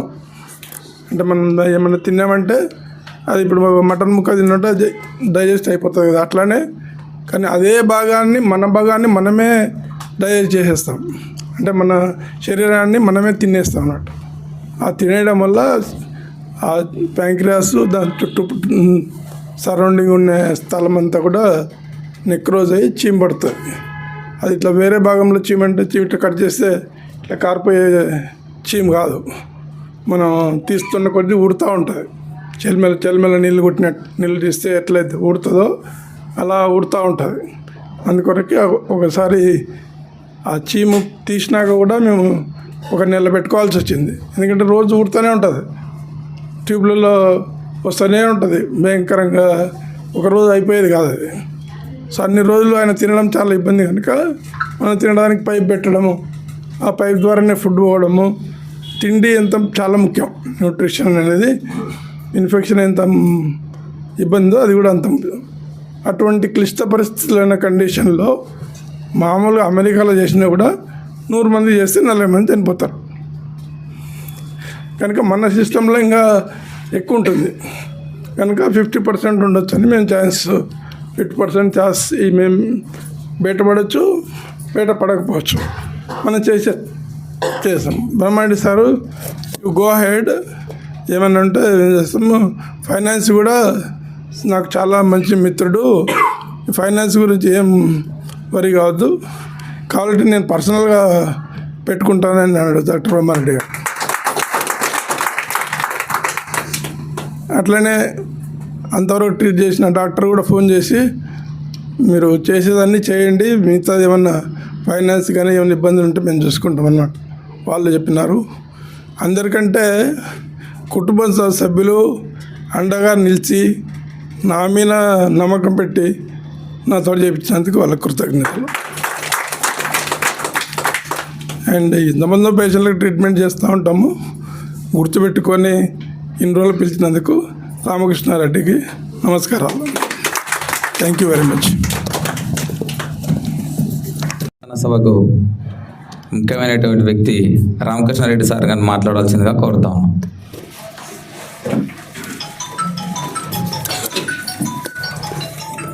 ఇప్పుడు ఈ కార్యక్రమానికి అధ్యక్షత వహించినటువంటి హాస్పిటల్ ఇన్ఛార్జ్ గారు కానీ మాట్లాడినటువంటి అంశాలు అన్నీ 100% కరెక్ట్. ఎందుకంటే ఈరోజు వైద్యం అందించడం తీసుకోవడం ఒక భాగం అయితే, హ్యుమానిటీతో వైద్యం అందించే డాక్టర్లు చాలా తక్కువ. అందులో డాక్టర్ బ్రహ్మారెడ్డి గారు, పెద్దలు రామచంద్ర నాయుడు గారు. నేను అంతకుముందు ఏదో ఇష్యూ పైన నేను మా మునప్ప గారు నేను 80sలో ఉన్నప్పుడు రామచంద్ర నాయుడు సార్తో గొడవ కూడా పడినాం. అంటే ఏదో ఒక పేషెంట్ ఇష్యూ పైన. సార్ తర్వాత డాక్టర్స్ అంతా చాలామంది వచ్చారు, రామచంద్రారెడ్డి ఇంకా 2-3 డాక్టర్స్ ఈ టౌన్లో. ఏషియాలోనే number 1 doctor Ramachandra Naidu sir అని చెప్పాడు. ఏషియాలోనే ఈ ఆపరేషన్లకు సంబంధించి ఏషియాలోనే నెంబర్ 1 డాక్టర్ అని చెప్పాడు. అప్పటి నుంచి మరి తర్వాత నాకు సేమ్ కిడ్నీలో స్టోన్ ఉంది అని చెప్తే ఆ సందర్భంగా సార్ దగ్గరికి వెళ్ళాం. సారు మెడిసిన్ ఇచ్చాడు. మెడిసిన్ ఇచ్చిన తర్వాత దాదాపు ఒక 6-7 నెలలు 6-7 సంవత్సరాల పాటు పూర్తిగా లేదు, ఏం లేదు. తర్వాత మరి లాస్ట్ ఇయర్ రావడం, అది జనరల్ హాస్పిటల్కి వెళ్తే అక్కడ సరైనటువంటి వైద్యం అందక ఆ సందర్భంగా నన్ను అడ్మిషన్ చేసే సందర్భంగా వైద్యులు సరిగా పట్టించుకోకపోతే మునప్ప గారు అందరూ కూడా మా పార్టీ నాయకులందరూ కూడా అక్కడ ఉన్న డాక్టర్లతో ఇమ్మీడియట్గా గొడవపడి 6-6:30 పోయిన వాళ్ళము 9 అయినా ఒక ఇంజక్షన్ ఇవ్వలే, మాత్ర ఇవ్వలే. గొడవ పడితే అప్పుడు ఒకటి ఏదో నొప్పి తగ్గడానికి ఇంజక్షన్ ఇస్తే ఆ ఇంజక్షన్ తగ్గడం, సరే నొప్పి తగ్గింది కదా అని చెప్పి వచ్చేసినాం. మరి సేమ్ 9:10-10:30కి నొప్పి వస్తే 9:30-10 మధ్యలో ఇది ఇప్పుడు జనరల్ హాస్పిటల్ పోతే సాధ్యం కాదు, అప్పుడే పట్టించుకోలేదని చెప్పి అప్పటికి ఇమ్మీడియట్గా అమ్మ హాస్పిటల్కి వెళ్ళాం. అమ్మ హాస్పిటల్ వెళ్తే అక్కడ ఇమ్మీడియట్గా ఆయన శ్రీనాథ్ సార్ అందుబాటులో ఉన్నాడు. ఆయన ఆపరేషన్ చేయడానికి అవకాశం ఉంది, దీనికి సంబంధించి మీ ఇంత దాకా ఖర్చు కావచ్చు అని చెప్పాడు.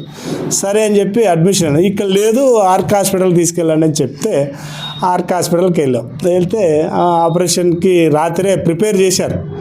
పొద్దున సార్ బ్రహ్మారెడ్డి సార్కి ఫోన్ చేస్తే రామకృష్ణ అన్న సెకండ్ ఒపీనియన్ తీసుకుంటే బాగుండు, ఒకసారి సార్తో డాక్టర్ సలహా తీసుకోరా అంటే సార్కి ఫోన్ చేస్తే అప్పుడు ఎక్కడో విజయనగరంలో ఉన్నాడు. విజయనగరంలో ఉంటే సార్ కూడా చెప్పాడు సేమ్, సెకండ్ ఒపీనియన్ తీసుకో కృష్ణ అంటే అంత తొందరగా నువ్వు ఆపరేషన్కి మూవ్ కావద్దంటే అప్పటికే ప్రిపరేషన్ అయిపోయింది. ఇంకా ఆపరేషన్ థియేటర్లోకి తీసుకెళ్ళే టైం దగ్గర పడింది. ఇంకా ఏం చేయలేని పరిస్థితి. సరే ఏమైతే ఏం కానిలే అని చెప్పి అదంతా కూడా ఆపరేషన్ ఫస్ట్ స్టంట్ వేశారు. అదేదో ఇన్ఫెక్షన్ కిందికి జారకుండా ఏదో ఆ చెడుగా అంతా కూడా ఇప్పుడు సార్ వాళ్ళు చెప్పినట్టు అంతా కూడా చేరుకోవడం, ఫీవర్ అంతా కూడా 1 నెల వచ్చింది ఫీవర్. అప్పటికే బ్రహ్మారెడ్డి గారు 2 పర్యాలు టెస్టులు చేయించాడు ఇంటి దగ్గర నుంచి, వాళ్ళ పిల్లల్ని పంపించి ఇక్కడ మన హాస్పిటల్ పిల్లల్ని పంపించి బ్లడ్ శాంపిల్స్ తీపించి టైఫాయిడ్ మలేరియా ఏమి దీనికి ఎందుకు వస్తూ ఉంది అని చెప్పి చెక్ చేపిస్తే కూడా ఏం బయటపడడంలే. తీరా సరే సెకండ్ ఒపీనియన్ తప్పదు, ఏదో తగ్గడం లేదని చెప్పి జగన్నాథం గారికి ఫోన్ చేశాను నేను.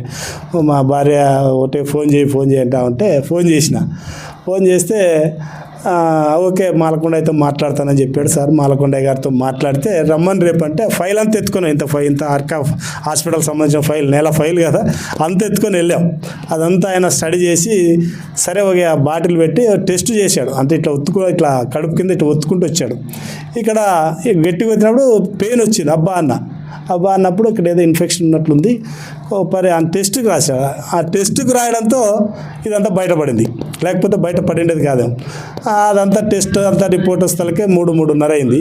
అంతలోపు నేనైతే సరే సార్ వాళ్ళు ఏమన్నా అనుకొని ప్రాణదాతలు ఇద్దరు రామకృష్ణ అన్న బ్రహ్మారెడ్డి గారు.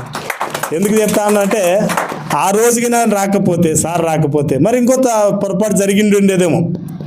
ఎందుకంటే సారు సరే ఆయన సర్జన్ కాదు, మాల్కొండే సారు ఫిజిషియను, ఇంకొక ఆయనకి రెఫర్ చేస్తాడు. ఆయన ఎట్లా చేస్తాడో మనకి తెలియదు. అదిగిన పొరపాటు జరిగింటే వాస్తవంగా అంటే ఈరోజు మా అందరి మధ్యలో ఉండిండేవాడిని కాదేమని నేను అనుకుంటాను. ఇద్దరు ప్రాణదాతలు రావడం, ఇమ్మీడియట్గా అదంతా రిపోర్ట్ చూసి ఇది నీ ఆపరేషన్ కాదు, ఇది నీకు సంబంధించినది కాదు, నువ్వు రెఫర్ చేసినా ఇది సాధ్యం కాదు కాబట్టి నేను పలానా చోటికి తీసుకెళ్తానని చెప్పి ఆ రోజు నా దగ్గర 300-400 డబ్బులు ఉండే షేర్ జేబులో. ఏం చేయాలో అర్థం కాని పరిస్థితి. అప్పటికి హాస్పిటల్లో ఆర్క్ హాస్పిటల్ ఉన్నప్పుడు మా చిన్న ఆయన మా పెద్ద చిన్న ఆయన ఒకరు 1 లక్ష 2 లక్షలు ఖర్చు పెట్టారు వాళ్ళిద్దరు కదా. అప్పటికి నా దగ్గర డబ్బు లేకుంటే వాళ్ళిద్దరు, ఆయన 1 లక్ష పెట్టాడు, ఈయన 1 లక్షన్నర 2 లక్షలు పెట్టాడు. ఇంకా అయిపోయేది పరిస్థితి. మందులు రోజువారీ వాడే కార్యక్రమంలో డబ్బులు అయిపోతా ఉంటే ఏం చేయాలనుకుంటే సార్ ఉండి నువ్వు దాని గురించి వదిలేయి, నువ్వు నా తమ్ముడుగానో అనుకుంటాను నేనైతే అని చెప్పి సారు అంత పెద్ద ఉదారమైనటువంటి మనస్తత్వం ఈరోజు చేయడం వల్లే ఈరోజు నేను బతికి బట్టగట్టాను అని చెప్పి అనుకుంటా ఉన్నాను. దాంతోపాటు చాలామంది మిత్రులు, స్నేహితులు, శ్రేయోభిలాసులు అందరూ కూడా వారి తోచిన మేరకు 5,000, 2,000, 5,000, 10,000 అందరూ కూడా ఫస్ట్ మన కార్ల్ మార్క్స్ నగర్ ముస్లాం నాగరత్నం అని ఆ ముస్లాం వచ్చింది ఇంటి దగ్గరికి. నువ్వు హాస్పిటల్కి నేనేం తేలేదు నైనా నీ ఖర్చుకి పెట్టుకో అని చెప్పి 2,000 రూపాయలు ఇచ్చిపోయింది ఆ ముస్లాం నాగరత్నం వచ్చిందా. ఆ ముస్లాం ఎప్పుడైతే స్టార్ట్ చేసిందో లింగారెడ్డి అన్న వచ్చాడు. లింగారెడ్డి అన్న తమ్ముడు నువ్వేమనుకోదు, నిండా ఇట్లా చేస్తాను మరి నువ్వు ఫీల్ అవుతావా అంటే సరే నా పరిస్థితి బాగలేదు ఆ రోజుల్లో.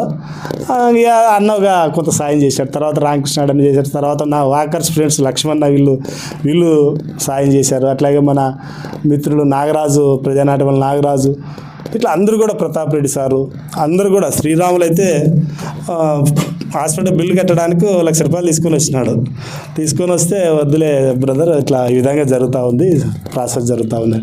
అట్లా ఏదేమైనా మన పార్టీకి సంబంధించి కొంత అమౌంట్ మొత్తం నాయకులందరూ కూడా బాధపడినారు. చాలామంది ఏడ్చినారు, ప్రార్థనలు చేసినారు, దువా చేసినారు. అభిషేకాలు చేసిన వాళ్ళు ఉన్నారు, పార్టీ కామ్రేడ్స్ అందరూ కూడా, అంటే కింది క్యాడర్ కార్యకర్తలు. అదంతా కూడా నన్ను బతికించడానికి ఒక మూలం అనేది నేను అనుకుంటా ఉన్నా. దీనికి ఇవన్నీ కూడా నేను రామచంద్ర నాయుడు సార్ దగ్గర 9:30-10 అప్పుడు పోయినా. సార్ చెప్తే పోతే సార్ ఇదంతా చూసి రిపోర్ట్లను చూసి ఇక్కడి నుంచి ఇక్కడ దాకా ఓపెన్ చేయాలి, ఓపెన్ చేస్తే ఏమైనా జరగవచ్చు, ఆపరేషన్ జరిగే సమయంలో అంటే అప్పుడు కూడా నాకు ఏదో నాకేమవుతుందని నాకైతే ఫీలింగ్ లేదు. సరే కానీ సార్ ఏమైతే కానీలే, ఇప్పుడు నువ్వు ఆపరేషన్ చేయకుంటే 1 నెల 2 నెలలు బతా, ఆపరేషన్ చేసి పోయిందనుకో అయిపోతే పోతుంది, ఏ ఇబ్బంది ఏముంది, సరే బతికి బట్ట కట్టినాం అనుకో సక్సెస్ అవుతుంది అనే ఆలోచనతో కానీలే సార్ ఏం కాదని చెప్పినాం. అయినప్పటికీ కొంత మధ్య తర్వాత జరిగే డిస్కషన్ నాకు తెలియదు, హైదరాబాద్ బొమ్మన్నారు అనేది ఇవన్నీ కూడా నాకు తెలియదు. ఇవన్నీ కూడా ఎందుకంటే చెప్తా ఉన్నా అంటే ఈరోజు ఇట్లాంటి డాక్టర్స్ కర్నూలు నగరంలో ఉన్నారు కాబట్టి, ఇంకా రామచంద్ర నాయుడు సార్ లాంటి డాక్టరు, లేకపోతే మన బ్రహ్మారెడ్డి సార్ లాంటి డాక్టర్లు ఇంకా ఉన్నారు చాలామంది, మాలకొండయ్య కానీ ఇట్లాంటి పాతలందరూ కూడా వాస్తవంగా చూస్తాం. మనం చాలా అంతకుముందు బాలమద్దయ్య సార్ కానీ, లేకుంటే ఇంకోరు కానీ, కాంతారెడ్డి సార్ కానీ, ఇలాంటి పాత డాక్టర్స్ అంతా కనీసం హ్యుమానిటీతో వైద్యం చేస్తూ ఉన్నారు. ఇప్పుడు వచ్చిన పిల్లలంతా కూడా, ఇప్పుడు వచ్చినంతా నెట్ ఓపెన్ చేసుకుని వైద్యం చేసినటువంటి పరిస్థితి. హితేష్ రెడ్డి ఎవరు, అతను గ్యాస్ట్రాలజిస్ట్ ఆర్క్ హాస్పిటల్లో సెల్లులో చూసుకుంటూ వైద్యం చేస్తూ ఉన్నాడు. నాకు బాగా ఆ రోజు స్టంట్ ఊడిపోయింది, మోషన్స్ ద్వారా మరి జారిపోయింది. రెండో స్టంట్ వేయడానికి పోతే అతని నెట్లో ఆన్ చేసి చూస్తూ ఉన్నాడు. ఏంది సార్ పరిస్థితి ఏంటంటే అంటే ప్రత్యక్షంగా కనపడతా ఉంది. నేను అడిగితే సీరియస్గా ఇందాక సార్ చెప్పినట్టు ఎవరైనా కొడతాడనే డాక్టర్ అంత సీరియస్గా రెస్పాండ్ అవుతూ ఉన్నాడు. ఆయన పులివెందలో ఏదో ఈ మధ్యంగా తర్వాత నా వైద్యమే లాస్ట్ అనుకుంటా ఆయన ఖాళీ చేయించాడు శ్రీనివాస్ సార్. నువ్వు ఉంటే నా హాస్పిటల్ చెడ్డ పేరు వస్తుందని ఆయన ఎందుకు వచ్చిందని చెప్పి హాస్పిటల్కి ఖాళీ చేయించినట్లున్నాడు, వెళ్ళిపోయినాడు అతను. ఇట్లా అన్ని రకాలకు కూడా సహాయ సహకారాలు అందించిన ప్రతి ఒక్కరికి, సహాయ సహకారాలు అందించిన వాళ్ళందరికీ కూడా సుజాతమ్మ అక్క కూడా చాలా దగ్గర ఉండి ప్రతి 1-2 సార్లు చూసి అన్ని రకాలుగా సహకరించారు. అట్లా మన మిత్రుడు నాగేశ్ రెడ్డి 1 నెల పాటు హాస్పిటల్లో ఉన్నటువంటి అందరికీ, ఎంత 10 మంది ఉంటే 10 మంది, 5 మంది ఉంటే 5 మంది, ఎంతమంది ఉంటే అంతమందికి టిఫిన్ ప్రతిరోజు. ఒకవేళ ఏదైనా డబ్బులు ఇస్తే ఒప్పుకోడు, ఒకవేళ పోకపోతే కూడా ఎందుకు రాలే ఈరోజు అని అడుగుతాడు అనమాట. అట్లా అందరూ కూడా సాయం చేయడం వల్ల ఈరోజు మీ అందరి మధ్య నిలబడినాను. చాలా ముందే జరగాల 2-3 దప్పాలు అడిగాను సార్తో, కానీ సారు పని ఒత్తిడిలో, ఈ సారు పని ఒత్తిడిలో, లేకపోతే ఇంకా ముందే జరిగిండాల్సినది కార్యక్రమం. సరే ఏదేమైనా లేటుగా అయినప్పటికీ మనకు సహాయ సహకారాలు అందించినటువంటి ప్రతి ఒక్కరిని మనన చేసుకోవడానికి అవకాశం కల్పించినటువంటి, మరోసారి ఇదంతా కూడా గుర్తు చేసుకోవడానికి అవకాశం కల్పించి ఆయన టైం ఇచ్చి వచ్చినందుకు బ్రహ్మారెడ్డి సారు ప్రత్యేకంగా, అట్లాగే రామచంద్ర నాయుడు సార్ ప్రత్యేకంగా అభినందనలు, పాదాభివందనాలు తెలియజేస్తూ ఈ అవకాశం ఇచ్చినటువంటి అధ్యక్షుల వారికి కృతజ్ఞతలు, ధన్యవాదాలు తెలియజేస్తూ సెలవు తీసుకుంటాం. 1 minute. సార్ పునర్జన్మ ఇచ్చారంటే ఒక పోరాట యోధునికి ఊపిరి పోశారు, అంటే ఉద్యమానికి ఊపిరి పోశారు. ఒక రాబోయే రోజుల్లో ఒక వేగుచుక్క అయ్యేదానికి అవకాశం ఉంటుంది. నాకు ఎంతో ఆత్మీయుడు అయ్యాడు రామకృష్ణారెడ్డి ఈ మధ్యకాలంలో. రామకృష్ణారెడ్డి అన్న ఒకసారి పోయి చూసొద్దాం రా అన్నాడు. సార్ నేను కలిసి వెళ్ళినప్పుడు జ్వరం వస్తూనే ఉంది. ఆమెకు చెప్పాడు ప్రతి గంటకు ఒక్కసారి టెంపరేచర్ చూడమ్మా అని చెప్పాడు. దానికన్నా సార్ ఏంటంటే బ్రహ్మారెడ్డి సారు, మనం సారు ఏంటంటే దీనికంటే సామాజిక సేవలు ఎక్కువైపోయారు, కానీ ఆయన నిజంగా ఇందులోనే కనుక తన 100% అబ్జల్యూట్ బెస్ట్ పెట్టినట్టయితే ఆయన డయాగ్నోసిస్ అనేది చాలా చాలా వండర్ఫుల్గా ఉంటుంది. మన ప్రమిసెస్లోకి ఆయన వస్తారు, ఒక ఆయన అడ్వకేట్ ఆయన వస్తారు, మాటికి సార్ బ్రహ్మారెడ్డి సార్ ఉండడం వల్ల నేను బతికాను సార్ ఈరోజు అంటాడు. ఆయన ఎన్ని హాస్పిటల్స్ తిరిగాడు, డయాగ్నోసిస్ మాత్రం సార్ దగ్గర జరిగింది. పెద్ద హాస్పిటల్కి పోయి వచ్చాను సార్, కానీ అక్కడ కుదరలేదు. సార్ నాకు చాలా చాలా చాలా హెల్ప్ చేశారండి. ఆ విధంగా ఈరోజు రామకృష్ణారెడ్డి అంటే ఒక వ్యక్తిగా నేను చూడడం లేదు. ఆయన ఒక పోరాటం, ఒక ఉద్యమం. అలాంటి రామకృష్ణారెడ్డిని మనకు అందించినటువంటి రామచంద్ర నాయుడు సార్కి మరొక్కసారి ధన్యవాదాలు తెలియజేసుకుంటూ, బ్రహ్మారెడ్డి సార్కి ధన్యవాదాలు తెలియజేసుకుంటూ thank you friends. Thank you sir. వేదిక మీద ఉన్నటువంటి పెద్దలు, సన్మాన గ్రహీతలు డాక్టర్ బ్రహ్మారెడ్డి గారు, అదేవిధంగా రామచంద్ర నాయుడు గారు, వేదిక మీద ఉన్నటువంటి జగన్నాథం గారు, అదేవిధంగా రామకృష్ణారెడ్డి వాళ్ళ పెద్దనాయన, చిన్నాయన, ఈ సభలో చాలా పెద్ద వాళ్ళు ఉన్నారు. వాళ్ళందరూ కూడా భారత కమ్యూనిస్ట్ పార్టీ సిపిఐ తరఫున నమస్కారాలు, ధన్యవాదాలు తెలియజేస్తున్నా. నేను ఎక్కువ మాట్లాడను, కానీ ఒకటి మాత్రం ఏమంటే మా కమ్యూనిస్టు పార్టీకి ఒక నాయకుడిని తిరిగి మాకు దక్కించినందుకు మొట్టమొదటిగా వారిద్దరికి కూడా ధన్యవాదాలు తెలియజేస్తున్నాం. ఎందుకంటే చాలా ఒక దశలో మేమే ఇక రామకృష్ణ రెడ్డి మాకు లేడనేటువంటి ఒక అభిప్రాయం లేకపోయినాం, ఇంకా బతకడనే అభిప్రాయం లేకపోయినాం. చాలా ఆవేదనతో ఉన్న సందర్భంలోన నాకు తెలిసి ఒకసారి రామకృష్ణ రెడ్డి దగ్గరకు పోతే ఒక మాట అన్నాడు, ఈ బాధపడే కంటే చచ్చిపోయేది మేలు మునప్ప అన్నాడు. అంటే మొత్తం ఒక పని చేసినారు, ప్రతిరోజు క్లీన్ చేయాలి, ఇట్లా ఒత్తుతున్నారు, ఇంత చాలా బాధ ఉందని చెప్పేసి. కానీ మరి సార్ వాళ్ళకి రామకృష్ణారెడ్డి లాంటి ఒక ఉద్యమకారుని, మరి ప్రజలకు సేవ చేసే నాయకుడిని తిరిగి మాకు అందించినందుకు కమ్యూనిస్టు పార్టీ జిల్లా సమితి తరపున మరొక్కసారి ధన్యవాదాలు తెలియజేస్తూ సెలవు తీసుకుంటున్నాను. ఒక మాట ఏమంటే, సార్తో ఒకసారి కొట్లాడింటివి,